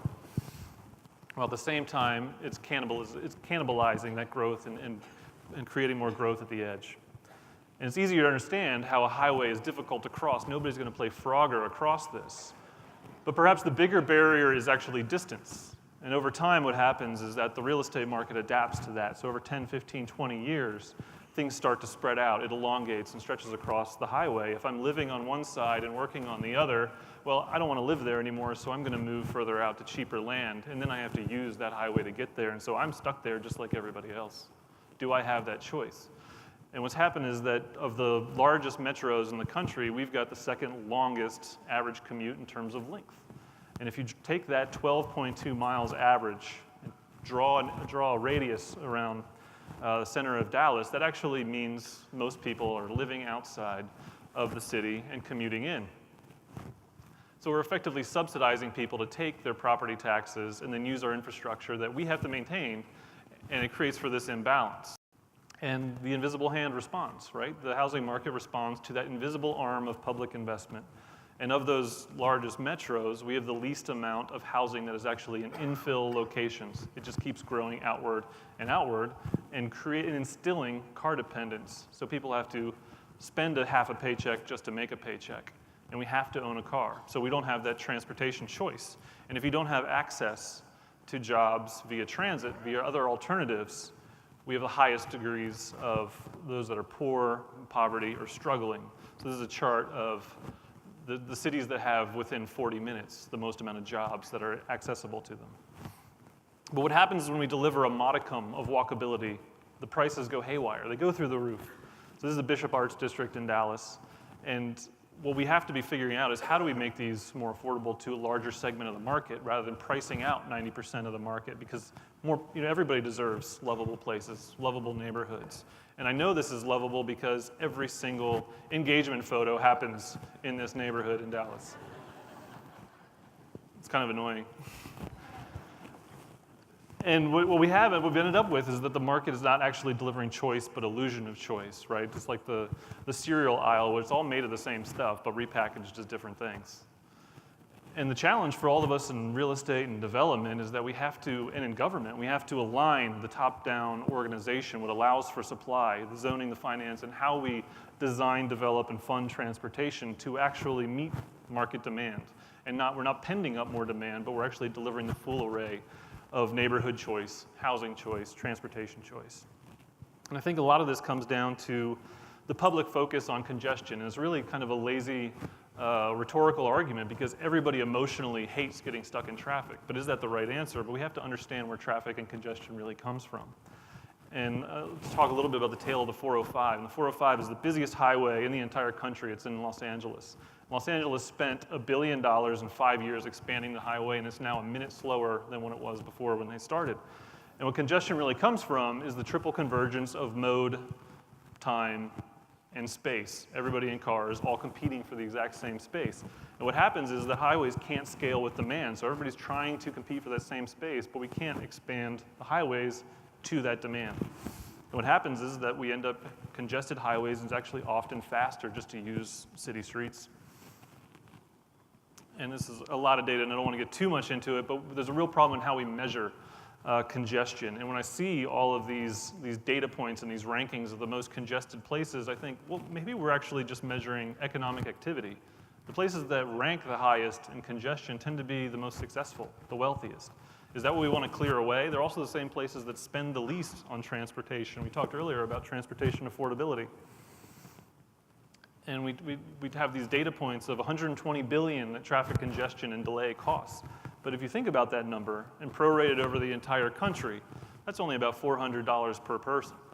And that actually is very difficult to really lower. To me, it's really the cost of doing business. The real chance to find savings is reducing car dependence, where we spend $2 trillion per year. And what happens is those cities, those metros that spend the most on transportation, or that drive the most, spend the most on transportation. Dallas and Houston spend 15% of their local area GDP just to get around, just to make the same trips that all those other cities are doing for far less money. That's both from the public side and the private side. And the more highways that we expand, highway capacity per capita, the more per capita VMT, vehicle miles traveled, end up just going up. And we don't actually reduce travel time. We don't reduce our trip time. And this is 25 largest cities. And what's striking here is that almost all of them are still within that 25 to 30 minute range. And there's a theory that all cities throughout time have always been about an hour wide because we don't want to be too close to where we work. We don't want to be too far away either. But we're willing to tolerate a little bit longer commutes for high-income cities, right? If we're making a little bit more, we may tolerate that. But even though, no matter how big our highway system gets, we don't actually lower this. We just spread out further and further away, further apart from each other, too.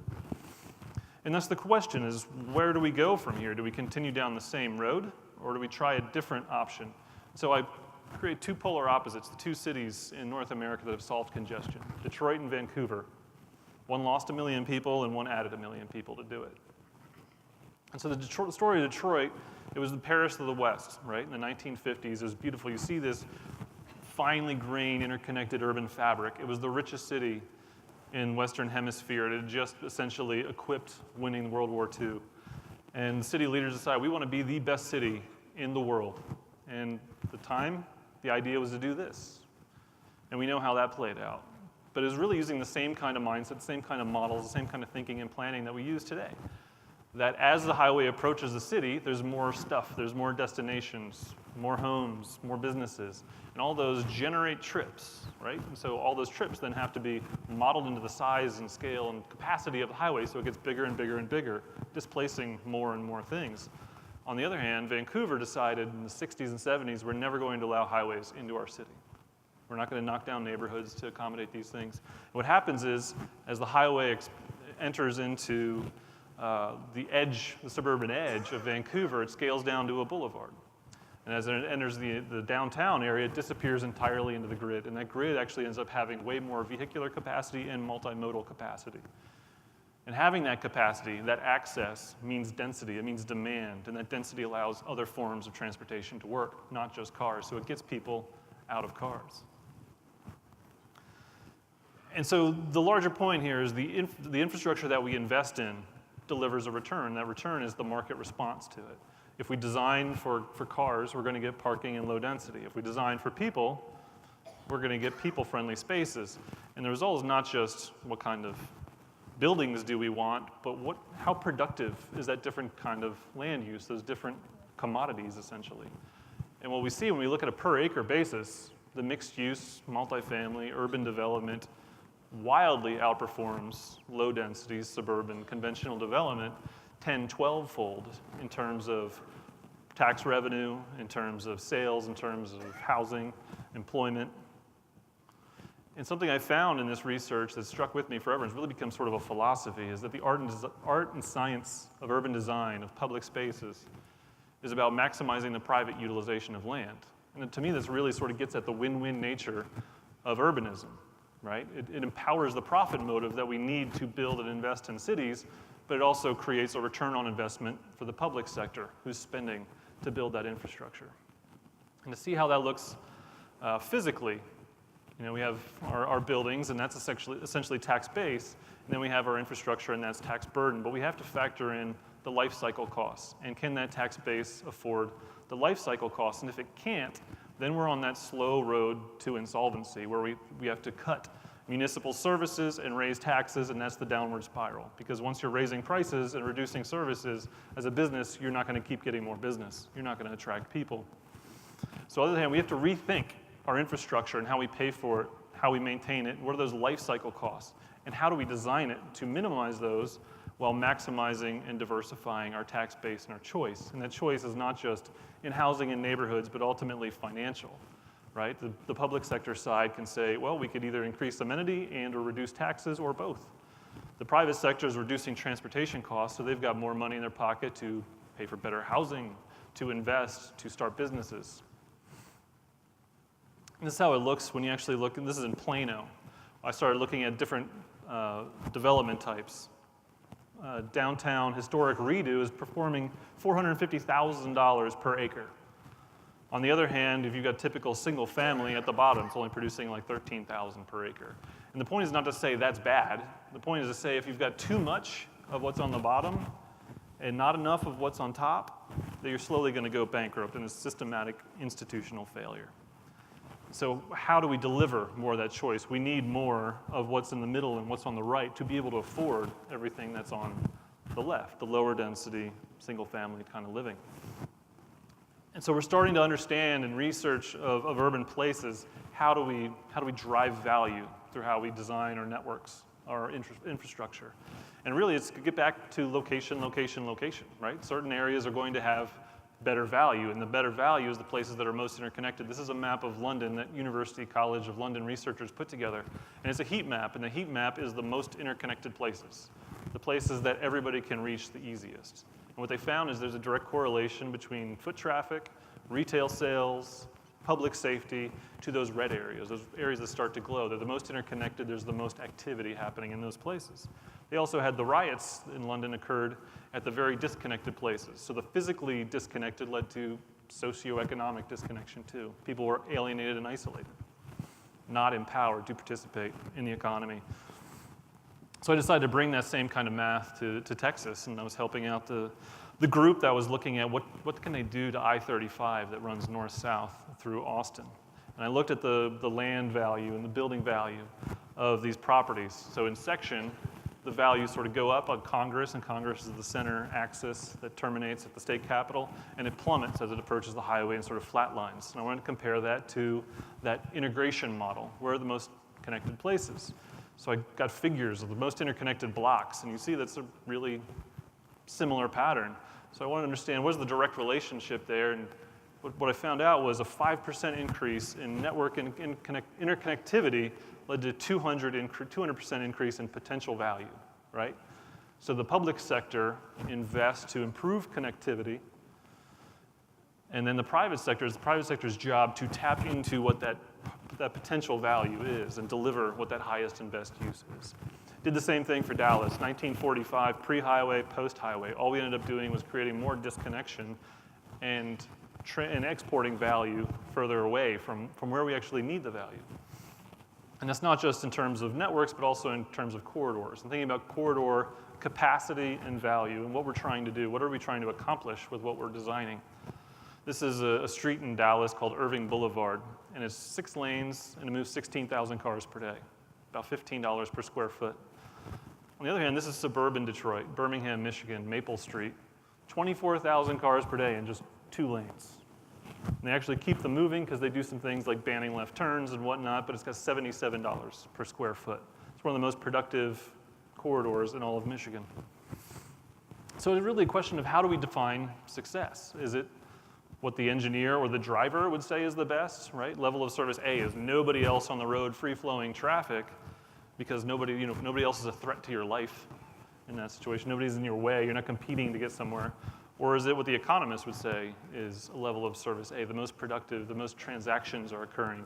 I'm not saying anyone is right and we have to do everything there, but we have to decide how much of either that we need and how do we deliver what we really want in places. So in the last chapter of this story is sort of what I'm doing now and works at all scale and how urbanism, even at the cheapest level, can really attract people back to lovable places. So I've been working with Downtown Dallas, Inc., and this is a map of spend time space versus save time space. Okay, and save time space is streets that are designed entirely for cars to move and get in and out as quickly as possible. The spend time space is outdoor cafes. They're the little yellow dots, and you can see some areas like Main Street are pretty healthy. But other than that, the outdoor cafes don't want to be where cars are going by fast and polluting and being loud. And so we've got streets like this. There's 6 lanes with townhomes along them. There's very narrow sidewalks. We've got a lot of young families living there with children, and we have a very small budget. So we decided, okay, how do we buffer the sidewalks and where the kids are? So we decided to just use some striping and on-street parking, and start to protect where the pedestrian realm actually is. And over time, we can start to actually invest a little bit more as capital allows, and we can create nicer amenities for the neighborhood. This is a map of traffic volumes. And then I also mapped traffic capacity of all the streets. And if you overlay them, we can start to see where have we overbuilt certain streets, and we may be able to recapture some of that space and turn it back over to any other mode other than cars. And if we look at that from a heat map perspective, where the red is the most congested areas, the green and the blue are much, much less, we can start to see where abandoned streets are that are useless effectively. And that's not necessarily a good thing that the streets are empty. In terms of urban development, that's actually a bad thing because you want visibility, you want access. And those ended up being areas that failed over time. But because they failed, and a lot of it went vacant, that's where a lot of the redevelopment activity is actually happening now. But how do we reconnect those areas physically back to the core? On the other hand, this also points out where the choke points, and these tend to be where the one-way funnels to the highways are, and they end up backing up through the system. So we're not moving people. Looking at the one-way networks, which ones don't make sense? And we could highlight ones that don't necessarily have a couplet that makes sense. And we can find them and isolate them and say, you know what, there's something we could do with this. There's only a couple thousand cars per day using this, but it's 50 feet wide. We can just rethink the math from a curb-to-curb standpoint, redraw those lines, and then redesign it over time. So as bike lanes, we're narrowing it up, and over time, we're actually attracting investment because it's people-friendly space, not just get out of town quickly space.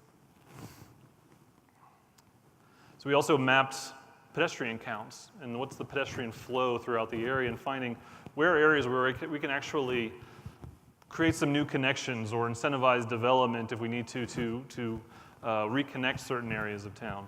And how do we map that against where are sort of some of these dead zones where surface parking lots sort of end pedestrian propulsion. It's no longer an interesting or safe, attractive walk. And when you look at the network, you see there's some areas we could probably fix this. There's some unsafe, large, overscaled intersections. And if we just selectively pick some of those out, remove them, we can dump those onto the real estate market. And we reposition some of this land for redevelopment, but we're also making the network work better, and we're making the intersections and the streets safer. And over time, we can start to redevelop this entire area, organizing around new public space. And I've been working with Uptown Dallas for the last 3 years. And if you know Uptown Dallas, it's added about 20,000 people in the last 20 years. Right? So it's 20,000 people in about 1 square mile. And what's happened is that the streets haven't changed at all. They were designed to move cars as quickly as possible and as many cars as possible. But then all this density has poured in. And so there's been a conflict between the two, people space and car space. And there's a lot of young families now in that area too. And so we've got strollers and bikes and pedestrians and utility poles and street trees all competing for the same small space. And we had to be really thoughtful because there's almost no space left. How do we find more people space? And we mapped all the intersections. Are they two-way stops, four-way stops, signals? And one of the big issues is speeding cars. And so we mapped all of the areas that had over 1,000 feet without any kind of traffic control or calming device, and took a ride around with DPD and feedback from the neighborhood. Where was speeding actually occurring? We found there's a direct correlation between these things. I took a radar gun, did a speed survey of every single street to determine, okay, where is peak speed a problem, which is dangerous, and where is average high speed a problem, which is just repulsive to pedestrians? And it tends to be right sort of in the center of the neighborhood. So we started looking at the network a little closer and realized that the neighborhood is organized around these one-way streets. They're sort of the defining geometry of the neighborhood, while all the green and public spaces are out to the periphery of the neighborhood. And I wanted to rethink that and say, okay, we've got these big, awkward intersections throughout the neighborhood. If we rethought those one-way streets, we can actually create new public space in the center of the neighborhood for the neighborhood to organize around. And so those one-way streets create these really awkward intersections where people would just run across the street at an uncontrolled spot, and then the poor neighborhood association would have to put stones down where people were trampling through the median. So it wasn't actually designed for the way people wanted to use the space. So we decided to rethink that and say if we actually converted those one-ways to two-ways, those intersections would then be obsolete. We could recapture a lot of that space and create new public plazas like that. And then we have this one where there's so much space, the city actually striped off some of the lanes, so much pavement. Like, we don't even need that anymore, but it makes for really awkward, unsafe intersections where there's a lot of development activity happening around. So we decided the one-way streets would make that obsolete. We can redesign it. Now the pedestrian desire lines can go in all sorts of directions. There's a high-rise on the east there, and there's a new high-rise going up on the west now. And we're about to fund this whole project in the 2017 bond program. And so I guess the coup d'etat is what gave me 15 minutes of fame in Dallas, and it's proposing to remove a highway from downtown, the same one I used to walk under, the same one that was depressing value near the Baylor Hospital. And that was really the ironic tragedy of Dallas, is that we were delivering the most amount of supply, the biggest buildings, at the same time that we were sapping demand between the 1950s and 1980s when we were building these highways. And what happens is we slowly spilled that demand across a much larger area. And what we're left with now is a lot of buildings that are half empty, low rents, so we can't actually even reinvest. And what really triggered this was a quote that we found in the 2010 Downtown Dallas Plan. It said, "The inner highway loop is a problem, but there's nothing we can do about it." And if you're anything like me, once you hear can't, then it's time to start rethinking that, right? Just like, why edit ourselves? So a developer friend and I were having beers complaining about this, and we decided, let's just look at it. What if we did our own study of this? And so this one highway, all the other highways around downtown had a plan, but this one didn't. So we said, you know what, this is year 39 of a 40-year lifespan for this elevated highway. We need to act now and get something out there before TxDOT does, before they have a plan. So we did our own study, drew a boundary around all the vacant land around it, found 245 acres, including the right-of-way of the highway. only producing about 3.5 million in property tax revenue for the city. If we restitched the grid, eliminated that highway, we could leverage more than $4 billion in private investment. That uptown area is just to the north of that. It's out of land. The market is ready to spill down that way. But that'd be more than $4 billion in private investment, which would yield more than $110 million per year in property tax revenue. That's about a third of the budget for the city. That perks some ears up. And everybody's question is, where's the traffic go? So this highway carries about 140,000 cars per day, sometimes up to 160,000 per day, which is why it's a parking lot 8 hours a day. But if we get the trucks out, right, that's about 15-20% of the total traffic. Why is interstate traffic going right where we want people to be, right where we want economic activity to be? That should be going around just the way Eisenhower had originally intended. So it's actually about 105,000 cars we have to find a new path for. But we're also reorienting where destinations are. We want to make this a place to come to, not just a place to cut through. But if we actually restitch the grid, north-south connections, we've got way more capacity than we could ever need. And one of my favorite stories, this guy down here in the bottom corner is a cameraman for the local NBC affiliate, and they interviewed me under this highway at around 1 o'clock in the afternoon. None of those cars had moved the entire time that are up above. And I said, do you see that? Now look down the street here. That's a 6-lane road that hadn't been any cars whatsoever. So both of these streets were failing, right? The one wasn't moving anybody, and one didn't have anybody on it and had some boarded up buildings on it as well. So our intention is, how do we reposition this real estate of boarded up buildings, of public storage? This should be some of the most valuable real estate in all of Dallas. So the intention is, how do we go from streets like this, where the highest and best use is surface parking lots, and streets like this, with boarded up buildings, to streets like this, repositioning the market. When land costs were too high, we end up dumping the land onto the market so the market can price what they need to actually deliver both private and public good. In parks like this, with the world's saddest bench where you can just watch the highway, to parks like this that are the centerpieces of redevelopment, and restitch the city, east and west of downtown, that are currently divided right now. But we'd be delivering 27,000 new residents, 22,000 new jobs. I mentioned the private investment. But because a lot of it is public land, it would actually give us the leverage that we don't really have right now, is to say, as part of this development, what public good are you going to deliver as well? Are you going to deliver us whatever we need? Was it schools, parks, affordable housing, workforce housing? We can put that and price that into the RFP. And long story short, we did create that nonprofit, and that nonprofit ended up becoming a political action committee, and now it's the largest super PAC in Texas. And it's about, how do we get elected officials in place that support a vision, not just of highway tear out, but revitalizing the city, the entire city? How do we improve transportation alternatives? How do we empower the entire city? And what ended up happening is that TxDOT did show up with 9 options, right? And there were 9 options to rebuild it, and it would still be an elevated highway. So those aren't options, those are price tags. And eventually, one of the transportation commissioners, the 5 bosses governor appointed over TxDOT, said, you know what, you're right.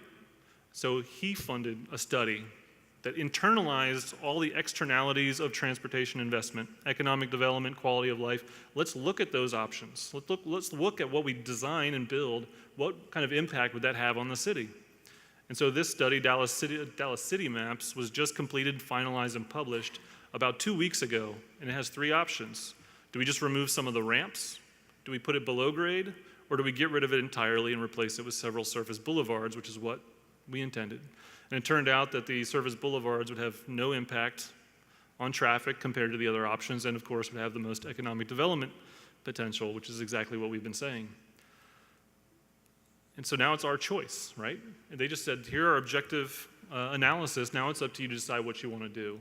And the real lesson is that this is not really a design and engineering problem. It's a political and economic problem. What do we really need our city to be? And I would say for too long, we've sort of been captive to one technology and building to one technology. But technology is ephemeral. And instead, I would argue that the new technology, the new hardware, is what's in our pockets, right? It's also in the internet. And the software, the apps, are what connect us to a whole litany of modal choices. But that's still a technology, and we can't be dependent upon that as well, because all of those different apps work better when we design our neighborhoods around the human scale, around people, around the pedestrian. That's the timeless way of building cities, because that's a technology that's never going away, I hope, walking around. And so ultimately, what other cities made this choice as well.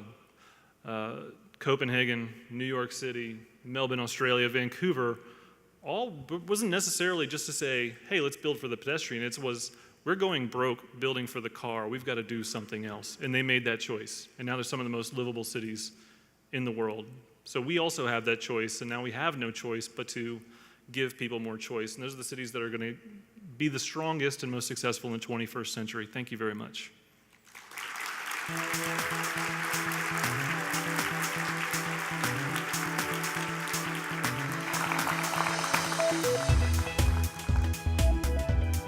All right, let's have another round of applause for all of our presenters. Now, it is time for the Super Panel Roundtable discussion, and this is where you get to use those question cards that we left on your tables. And if we didn't want you to ask a question, we just didn't leave you a card. No, that would be a good idea, but we did not do it that way. So you'll have cards on there. If a question comes to you, please fill out the question, hold it up at the appropriate time, and somebody will come get that from you. And joining me up here on the round table is going to be our three morning presenters. Let's welcome back from the Oklahoma City Housing Authority, Ian Colgan. Ian, come on back up. From Space Between Design Studio and A New Dallas, Patrick Kennedy.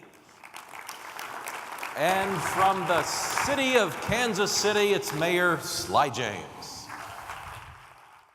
All right, well, thank you all for joining us, first of all. Patrick, I want to talk to you, first of all. You said you'd been gone from Oklahoma City for 12 years, coming back. You were given a quick tour yesterday. Elaborate a little bit on what you saw, the takeaways that you'll take back to Dallas between the changes in Oklahoma City. There's so much investment and construction happening, and I was not expecting that. And it's really exciting. I mean, what you see, especially in a lot of the areas like the Plaza District and several others, that there's so much life and vibrancy and vitality, and it's really the expression of the citizenry. And to me, that's ultimately what cities and good city forum is about. It's about just empowering people to basically take ownership and control and express themselves. And what that allows is for people to self-organize, right? Different kind of neighborhoods take on different personalities, and people say, yeah, I want to be part of that. And there's so many of these pockets happening all around that, you know, you guys feel like you're so far ahead of us in that way that it was, you know, inspiring. I texted my fiance last night. I was like, we got to go up to Oklahoma City for a weekend, see all of those things that's happening, and actually go and you know, patronize some of the restaurants and breweries and all these things, because it feels like there's much more energy happening, and that was really inspiring. And I got a feeling the mayor of Kansas City will try to get you up there for a weekend as well. Always. Sly, you and I have each been mayors of prospective cities during what is really a national trend of a downtown renaissance. Right. Downtown Kansas City is not nearly the same place as it was either. Talk about how it's changed in the years since you've been an adult living in Kansas City and what you've seen it transform. Well, originally as a child, it was the center of activity. It was the center of commerce and economic activity. There were many retail stores, restaurants, all sorts of stuff. The business district was located right in the heart of downtown. And then as suburban sprawl and issues of race and things started to percolate, we saw a flight to the suburbs, and the suburbs really became of age and left the core of the city really somewhat vacant. In 2002, when I moved my office from the Plaza, which was a vibrant area, you've been there, you know what it's like. We moved from there down to 8th and Broadway, and it was totally desolate. The biggest thing going on in the heart of downtown at that point in time was that all the buildings that were boarded up and closed made great haunted houses during Halloween.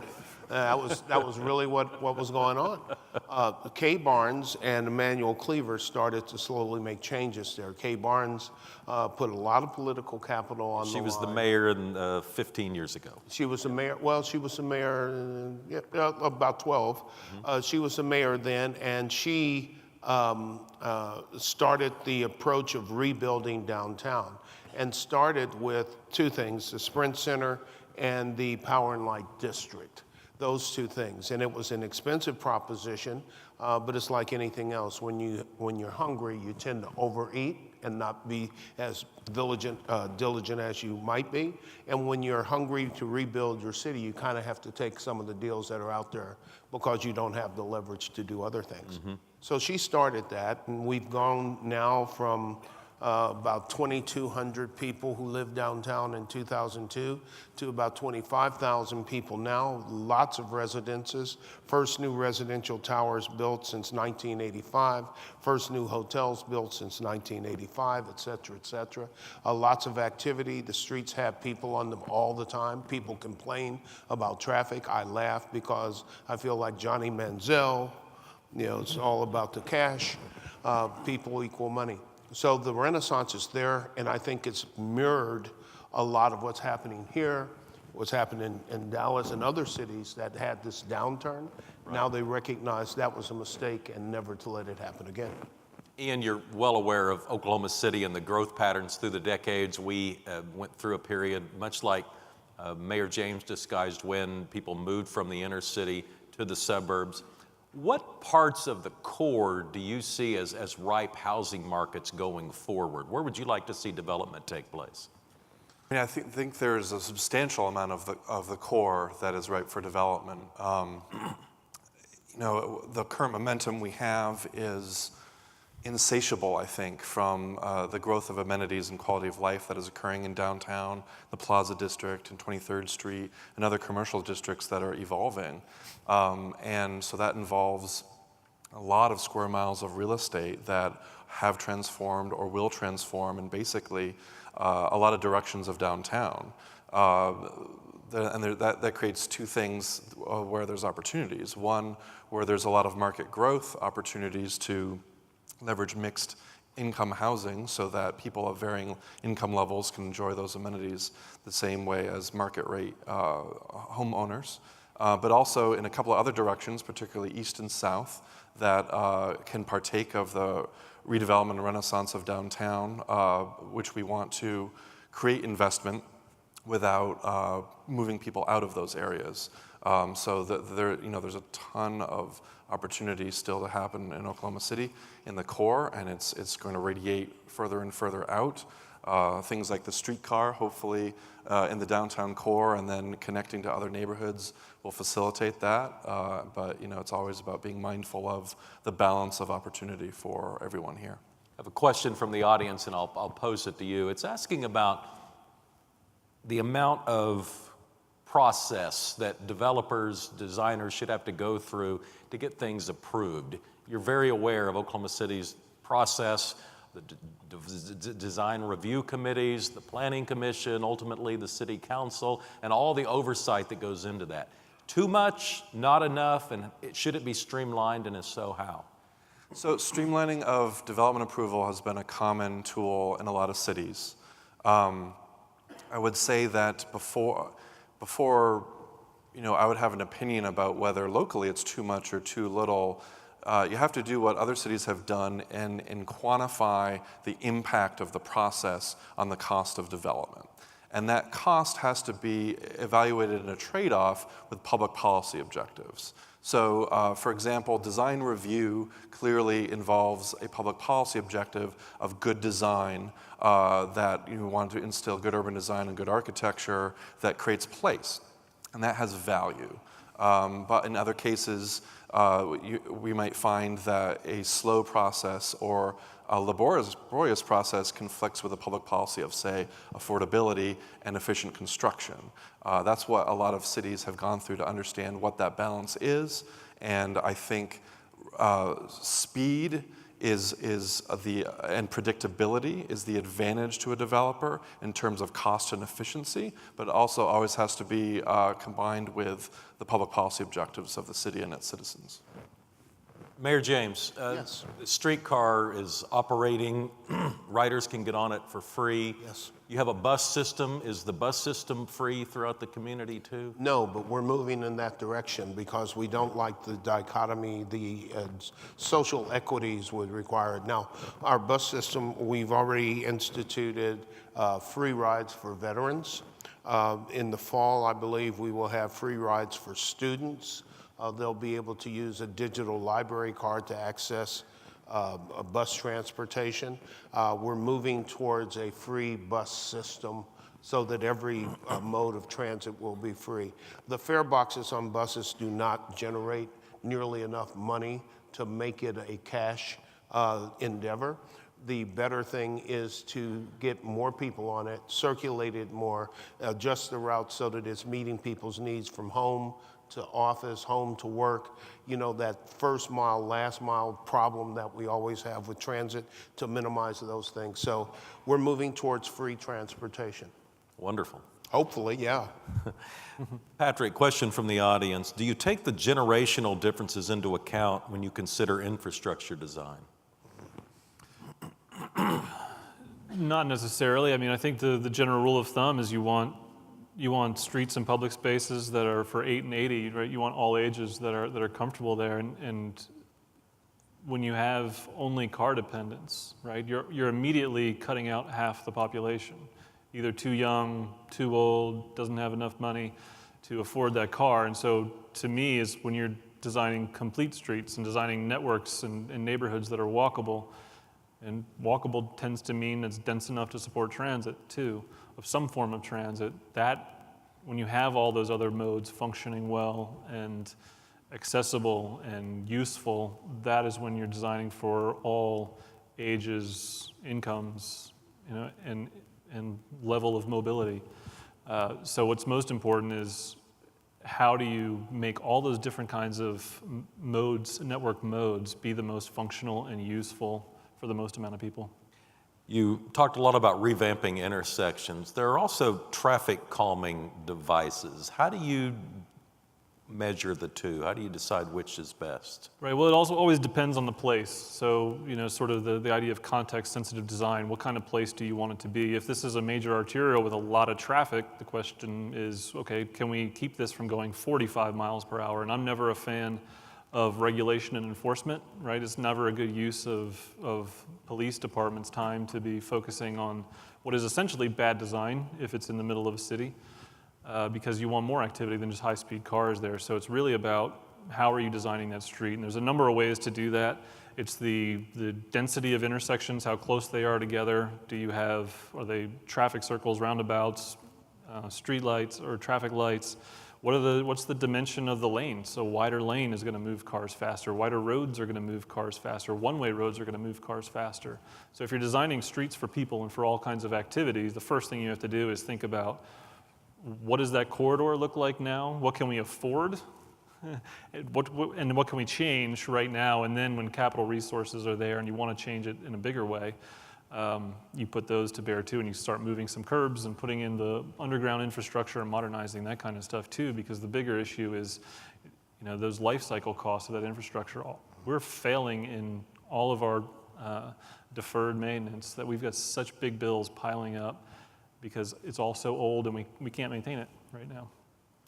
Ian, is there a recent housing market demand study for downtown Oklahoma City? And if so, about how many units is the demand for, and how many affordable units would be appropriate?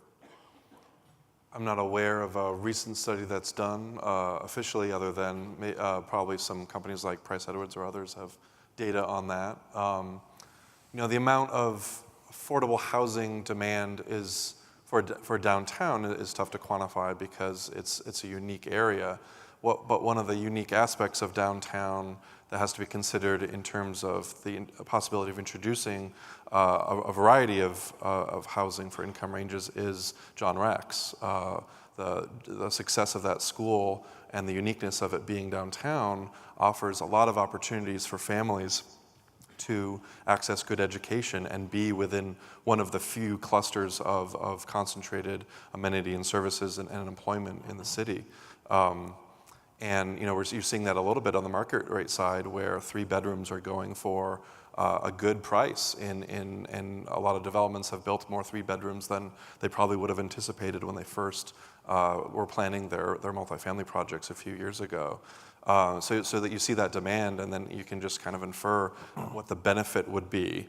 in both housing and transportation costs if other family units were available downtown at a more affordable rate in an area where your transportation costs, at least for Oklahoma City, are substantially less than other areas. Mayor James, the streetcar operation on Saturday and Sunday, are you seeing sales tax increases, or is there any way to measure that somehow the additional hourly operation is leading to more sales tax dollars or tax dollars for the city? Well, that's absolutely true. In the general TDD, the sales taxes are up 58% relative to, or compared to 16% in the city as a whole. We know that there's a greater ridership during the weekends, so I think we can extrapolate that the more riders there are, the more that's going to produce sales tax. But we have a very direct indicator, direct data, that the streetcar is generating a lot more economic activity. Property values are higher. Living spaces are going for higher rents. The rents are high enough to cure the delta that we used to cure with incentives. They're now being able to do that without incentives. And they're full. And they're being populated by people who've left the suburbs and are moving back in, getting rid of one of their cars or having no car at all. They're populated by young talent that's moving into the city to work in design or engineering or architecture or some of the other businesses in the adjacent crossroads. So yes, it's having a very direct impact on our sales tax revenue and our property values. Are people talking about expanding the streetcar? We're in the process now. The ballots are out. We're going to move it from the Union Station South Terminus down to UMKC. We've got to get past some hurdles with some initiative petitions by some cave people, but other than that, we'll be fine. All right, this is for Mr. Kennedy.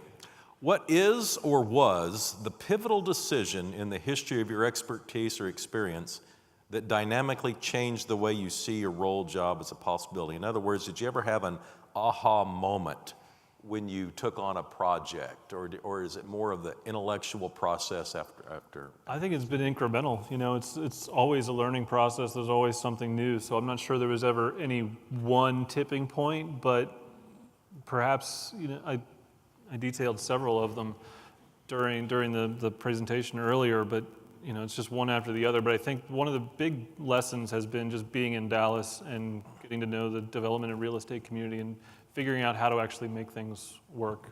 How do you attract investment and make it happen? I think we're getting a hook. Okay. It is time to wrap up. How about a round of applause for our three guest speakers? Yeah, sure. I don't want to leave here without, first of all, thanking and talking about how much I've enjoyed meeting these two gentlemen and our hostesses and friends last night. But I also can't leave without telling you that you know Mick Cornett as your mayor. I know him as a friend and a person that I respect. And I can tell you, because a lot of times people don't recognize you as an expert unless you come from at least 50 miles away. But this man has the respect of mayors around this entire country. The people in Washington respect him. He was chosen as the leader of the U.S. Conference of Mayors for a reason, and you're very privileged to have him, and you should make sure that you keep him. You're here. Thank you.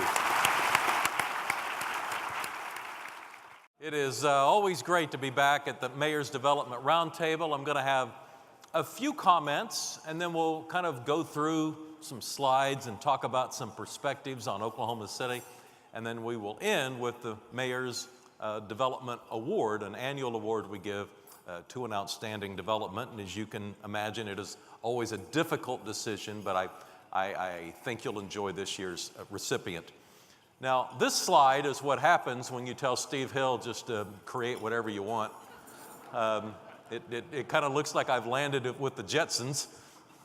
But I am going to talk in a little bit about the future of transportation, the future of the built environment, and the future of autonomous vehicles and what that might mean to city planning and urban policy. But I wanted to give a little perspective and just kind of back up and talk about not only how far Oklahoma City has come, but the unique and specific steps we've taken to create the city that we have today and the one that we are planning going further. You well know the story of maps and how Oklahoma City learned the hard way that it had lost its downtown. When you lose your downtown, you lose your vitality. We learned that the quality of life in the suburbs actually is directly related to the intensity of the core, and our core had died. And with the MAPS initiative, passed in December of 1993, this city made the first significant steps in rebuilding its inner core. And so the MAPS projects were all transformational, except for the fairgrounds, were all pretty much centered around downtown. There was the impounding of the water on the river, there was the sports arena, there were the improvements to this building, there was the new downtown library, improvements at the Civic Center, new ballpark, the canal that goes through Bricktown, all things that we take for granted today. My predecessor, Kirk Humphreys, takes office and continues to do work that are catalyst in redeveloping downtown. The Skirvin Hotel restructuring plan. And the plan was set into place prior to me becoming mayor in 2004, but the deal was still in the works in my early years, and I can remember a now very dark 2-hour period. There was one day, it was probably 2005, and Jim Couch may remember the specific scenario slightly differently, but the way I remember it is I was getting up and trying to head off to a lunch, and he was dropping in my office, and he said, "Mayor, I hate to give you bad news and then run, but I've got to get to a dinner, and you need to know that the Skirvin Hotel deal is dead." And then he runs off. Well, I had to get to a lunch too, so I really didn't have time to cry. So I took off and went to my lunch, and we made plans to get together after lunch. And by the time we got together, he comes in and says, "The Skirvin deal is back on." That was like the darkest 2 hours of being mayor of Oklahoma City, after so much work and effort and hopes and dreams had gone in to taking a boarded up eyesore in downtown Oklahoma City and really making it to the marquee element that it is today. And one of the reasons it was so important, at least to me personally, is that I was going around the city talking about our emergence as a city to be relative and a city that the rest of the country was going to take notice of. And I was using the term Renaissance, and we had a boarded up hotel in downtown Oklahoma City. And you really can't use the term Renaissance truthfully when you have such an eyesore that you needed to bring back to life. And so the Skirvin Hotel was definitely important. Obviously, Bass Pro's construction was the catalyst for South Bricktown, was the catalyst for Sonic Drive-Ins moving their corporate headquarters into Bricktown. And pretty much, city government has allowed the private sector to take over Bricktown, and it is what it is today, a continuing rebirth of businesses.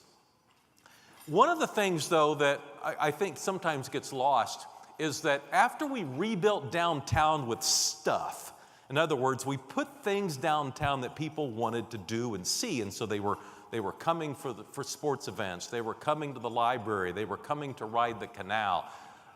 Our infrastructure, the built environment, the streets remain the same. And looking back now, you can see why our downtown streets had developed the way they had. We had built a downtown that was not worth going to, and we had built streets to make sure you didn't have to spend any longer down there than you needed to. We had built wide streets, 4 and 5 lanes. Most of them were one way. And they were very useful if the only thing you were going to do downtown was to go into work and to get back to the suburbs as fast as possible. We had indirectly told our civil engineers, your main responsibility is to see how fast you can get a car into downtown and how fast you can get a car out of downtown. And they were very good at it. People were getting in and out of downtown quickly. They were moving 15, 20, 25 miles away and having a commute of 15, 20, or 25 minutes. And then we realized just how at war the pedestrian was with this built environment of downtown. When you have built a downtown for automobiles to move quickly, efficiently, and as fast as possible, you make the pedestrian feel very unfriendly. And we also realized what it was doing to the health of the community. We had really built the entire city around the automobile, and there were consequences to that. I think that was one of the reasons that our obesity rate was so high. And really, the transformational stage of Oklahoma City's built environment was Project 180. In the 2007 bond issue, we had put in a handful of streetscape projects. We just didn't have enough money to do a whole lot of them. And so we had been getting a few grants through the years, and we had streetscape projects that were here and there, and they were efforts to revitalize areas that we needed to bring back. And we had a few of them plugged into the 2007 bond issue, and we were grateful to have them. And then comes the announcement of Project 180 in conjunction with the Devon Tower. And Devon's very generous offer to use the TIF money that would be created to go back into rebuilding the built environment. And so we took money from the 2007 bond issue that had already been attributed to streetscape projects, added with it the TIF money, and we rebuilt the Myriad Botanical Gardens and really rebuilt the downtown grid. I still think of all urban core cities in the country, we have probably done a more complete job of redesigning our inner city grid than any other city out there. So let's take a look at kind of where we came from in this aspect. You may not remember how beautiful Oklahoma City was prior to Project 180, but this is what we were walking around in, just 10 years ago. Lots of parking garages, very little interaction with the city streets. And here you can see a great example of what I was talking about earlier. So there's the Norrick Library. That's a MAPS project, a project we built to attract people downtown. And then there's the streets that we used to draw people downtown. Hardly something that's going to draw people to stay downtown very long. And then we started construction. And you remember how that went. And I remember joking that we were calling it Project 180 because we were doing 180 things all at once. The impact on businesses was immense. The patience of the community was extraordinary. But we were trying to get all of it completed, at least the majority of it, by the time the Devon Tower opened.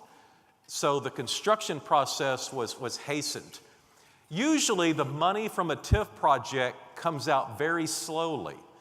And Devon went so far as to loan the city the money up front so that the projects could be built more quickly. Streets being rebuilt, and of course this is Project 180 today. Most streets narrowed, highly landscaped, two-way, not one-way, all of it with the idea of making downtown Oklahoma City a place worth visiting.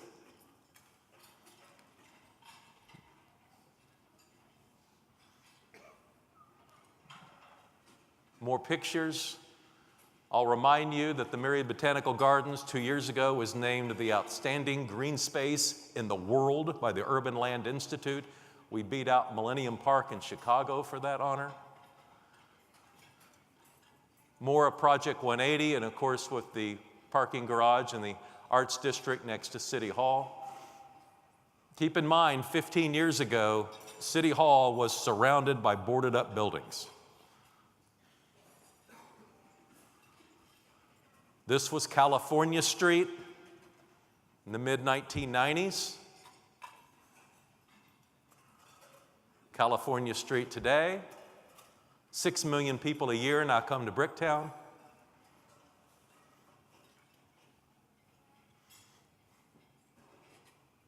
Here's a picture of our river 20 years ago. And yes, that's a television set in the lower left corner.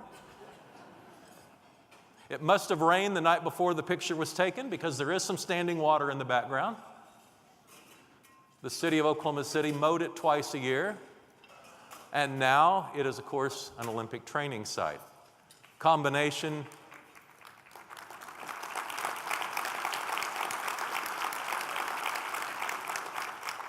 a combination of public and private partnership if there ever was one. The city and the federal government help build the dams, and then the private sector largely takes over with some extraordinary boathouses that created higher and higher standards.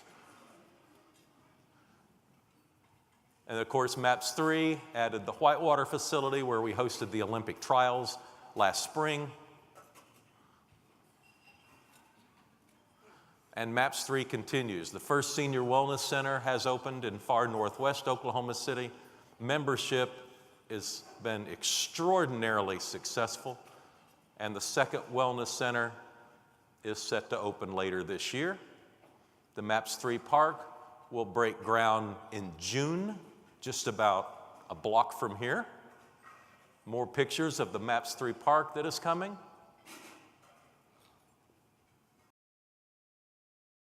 What I like best is that the architects always draw thin people. Shows the 1,000,000 pounds we lost, we have kept off as you eat your apple pie. And the modern streetcar under construction should open late in 2018. The Bennett Event Center, meeting expectations of all who have visited so far out at the fairgrounds. The first of the 3 MAPS 3 trails has opened. This one is in far west Oklahoma City. The second one is under construction now. And of course, hundreds and hundreds of miles of sidewalks. Yeah. Only in Oklahoma City do sidewalks get applause. You can see these sidewalks added into the built environment. You know, if anyone out there is ever planning a new city, you should build the sidewalks first. You should not try to go in 100 years later and try to add them, because it's very expensive, but we are doing it. And so now, where do we go? We all know that the autonomous vehicle is headed our way. I suspect they will start showing up in our city in 4 to 5 years in the manner of fleets. You can imagine large cargo being shipped from coast to coast. Imagine how much less expensive it would be if you don't have a driver who has to stop. If you can just keep going, stopping only for fuel or whatever fuels your transportation. And so if autonomous vehicles are coming, how does that affect the driving patterns? How does that affect city planning? Do we need fewer parking garages? Do we still need garages in our homes? And if not, what do we do with that space?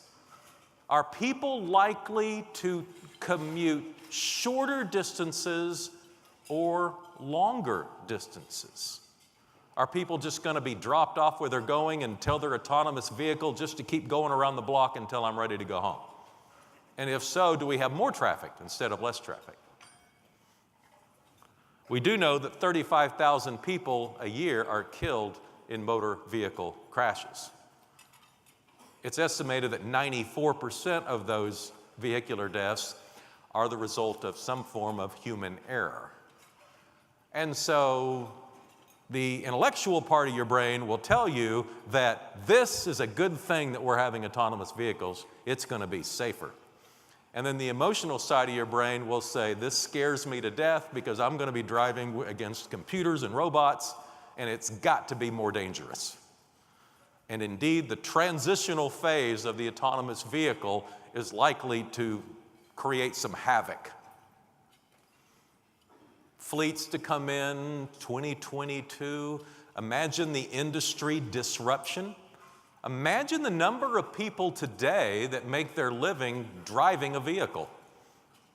Cabs, limos, trucks. Industry disruption. Here's some early adoptions. This is in Pittsburgh. These are actually on the road. These are Uber operated cars. Now, generally, they do put people to sit in the front and the passenger seat, but they're not driving the car. They're just there to provide some level of comfort and to take notes while they continue to work on the kinks of getting autonomous vehicles off the streets. And perhaps we'll have something that looks like this. Los Angeles is looking at this very closely. These small mini buses, kind of autonomous public transit. Perhaps if you live in a distant neighborhood in Southern California, you and your close by neighbors would hop into one of these vehicles and be escorted home.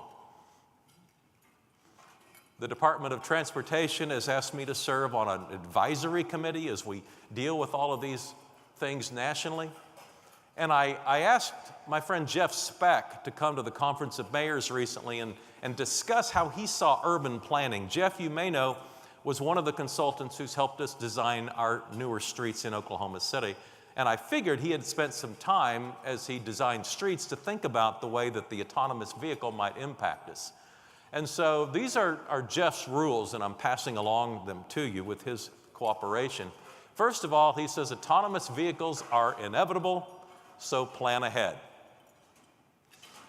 And he says it will be messy. Can you imagine autonomous vehicles trying to learn all of the aspects that the human brain takes into consideration when it's driving a car? He suggests that we decide how much traffic we want on our streets. Because if we decide how much traffic we want, we will then be able to control the traffic patterns and trying to figure out how best to apply our local traffic laws to the coming of the change in the transportation. And also to make sure that it's not just about cars, that you plan on other modes of transportation too. He thinks if we're not careful, it will put more pressure on sprawl. He says if it's a cheaper, easier commute, it might make you more likely to want to live farther away. In other words, if in a commute you're sitting in the luxury of the back seat of your car, you have a television, you have the newspaper, you may not mind if your commute is longer than it is today when you're having to drive and stop and go traffic. And for that reason, he suggests that city planners start to look at this. How do we decide whether or not we want more sprawl or not? You have to understand the transit geometry. An urban train can carry 2,000 people. A bus can carry 50 people. And replacing public transit with autonomous vehicles could cripple transit. In other words, in cities where people are currently taking public transit because it's easier, it allows them to read the paper, they don't like the congestion, if they think an autonomous vehicle might be a more enjoyable ride, they could get out of transit and move into a single occupancy car, which is going to reverse a lot of the trends that we've been trying to establish. There is a concern of robbing transit even more than we do today. He also brings up a good point about data. These vehicles are going to be able to collect a lot of data about what is going on in our city. How many people are crossing the street, how many cars they're impacting. What's going to happen to all that data? That data is likely to be very valuable. The owners of the automobiles, the manufacturers might be able to grab that data and make of it what they want and perhaps turn it into a profit motive. Jeff's advice to cities is to make sure that you own your own data. Figure out a way to get control of your data and then make it accessible to everyone.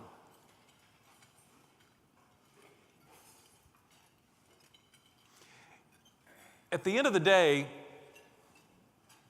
the suggestion is that we not design our streets any differently for autonomous vehicles than we would for non-autonomous vehicles, because good street design is good street design. But it's going to put pressures on the marketplace that could lead to bad design if we're not careful. It's not that we have to design roads differently for autonomous vehicles. The fear is that we will design streets for autonomous vehicles. There's also a concern that's going to have to be worked out between the federal government and the state government and city government. We're obviously going to have all the same policies in place. You can't have drivers facing and autonomous vehicles facing different types of interactions when they move from one city to the other. There's going to have to be unified standards. And Jeff's final comment is, don't forget about the bicycle. It is non-polluting and healthy. So, what does that mean for us? What is Oklahoma City's venture into autonomous vehicles likely to look like? Generally speaking, you can expect autonomous vehicles to be going into more densely populated cities, larger cities. I think you're going to see your interstate highways have autonomous vehicles on them. But fortunately, I think as the impact to Oklahoma City's market begins to increase, hopefully a lot of the kinks will have been worked out along the way. But I think all of us are in denial that this is really going to take place. It is such a drastic change. In fact, I don't think there's anything that has impacted a city, no technology has impacted a city more than will the autonomous vehicle. It's going to give us some great opportunities to live more productive lives if we plan correctly. And my goal and the reason I'm bringing it out here today is so collectively we in Oklahoma City can make sure we plan correctly. All right, it is now my pleasure to present the Mayor's Award for Outstanding Development. And this is always a really tough thing for us to do. We talk about it and seemingly it takes weeks, sometimes months for us to kind of filter through all the opportunities we have. But just going back, you can see some incredible projects that have been our past recipients. The Uptown 23rd District Association, Oklahoma City University received the award a few years ago for its law school. We awarded the Plaza District the award. We gave the Midtown District the award. Devon Energy received the award for the construction of their tower. Chesapeake Energy received the award for their campus. Presbyterian Health Foundation received the award for the incredible work they've done in the Medical and Business District. The Bricktown Property Owners and Merchants Association received the award one year. The Skirvin Hilton Hotel received the award the very first year we gave it out. And I am pleased to announce the 2017 award for Outstanding Development is presented to the 21C Hotel.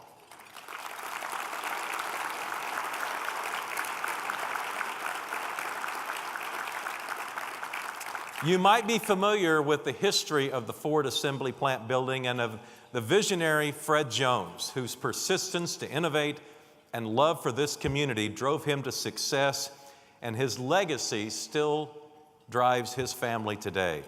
The building, located, as you know, at 900 West Main, was completed in 1916. It only took a year to build.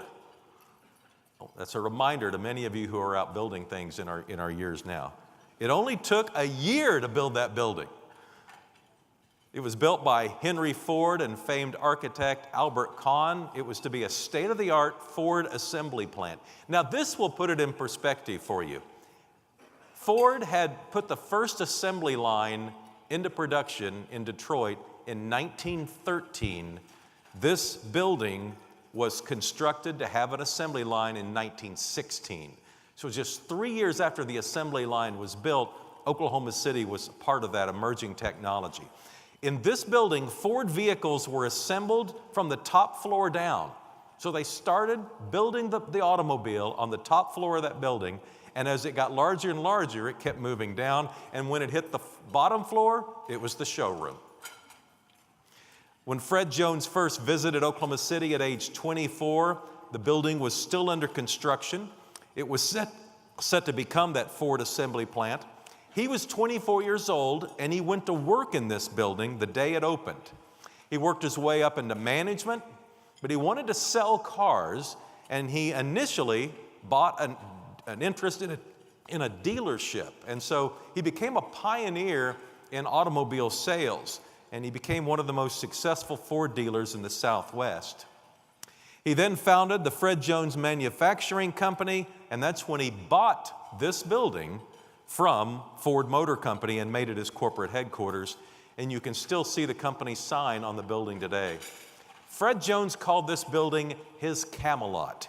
It's the building that launched his career, and he was thrilled to buy it from Ford for his own use. Now, through the tenacious efforts of his grandsons, Fred, Boots, and Kirk, and their partners, 21C, the historic building was reborn as the 21C Museum Hotel.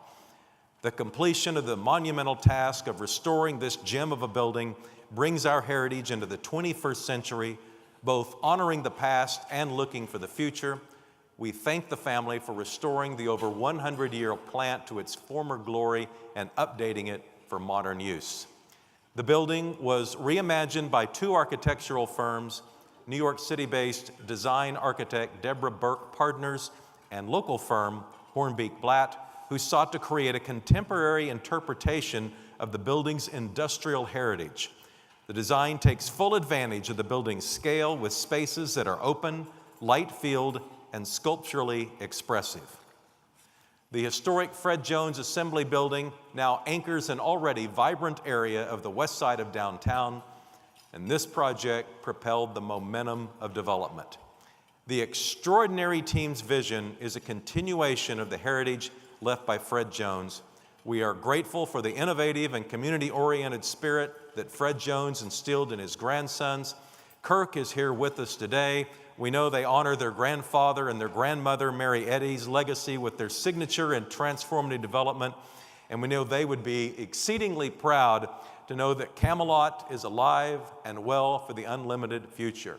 We want to thank the Commercial Real Estate Council for sponsoring the fabrication of the award, but please join me in recognizing 21C accepting the award, Kirk Hall, on behalf of 21C and the developers. Kirk, come on up.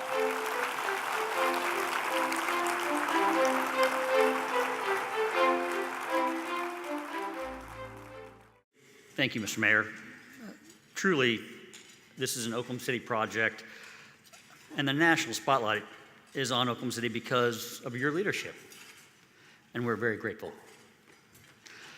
Today, we've heard a lot of stories about what it takes to do these developments, to do all the items that we've heard about today and how we can affect the future, and how important in those projects and those developments good partners are. What are great partners? Partners bring capital, we've heard. Partners can bring fresh ideas, new ideas, ways to manage future developments that we haven't even thought about yet. I'm honored to accept this award on behalf of our wonderful partner, 21C, who embodies all those categories and all the spirits of all those ideas. There are really too many people almost to thank that worked on this project, but they know who they are and how they're invaluable their contributions were to making this happen. It was truly a public-private partnership with many, many folks involved with all those fresh ideas, ideas that I could not have fathomed 10 years ago. And I'm incredibly proud to see them brought to fruition today. On a personal note, I represent the third generation of the Fred Jones family and at Hall Capital. And my family has continued to be driven by a love for the arts and desire to innovate. And it's incredibly fitting that this repurposed Fred Jones Assembly Plant will continue to serve their community as the dynamic 21C Museum Hotel. I would be remiss if I did not say, please come by and see the new art coming in June. So we have a lot of fun things going on there. That's what makes it dynamic and wonderful to be part of that fabric of a downtown that's ever changing and something we want to continue to invest in. 21C, as well as Hall Capital and the Fred Jones family, we believe in the future of our downtown. We believe in hospitality, the arts, entertainment, residential living, and we seek to share that with the community at large. And we hope this award shows that, and we are thrilled to accept it and honored to accept it. On behalf of 21C and Hall Capital, thank you so much.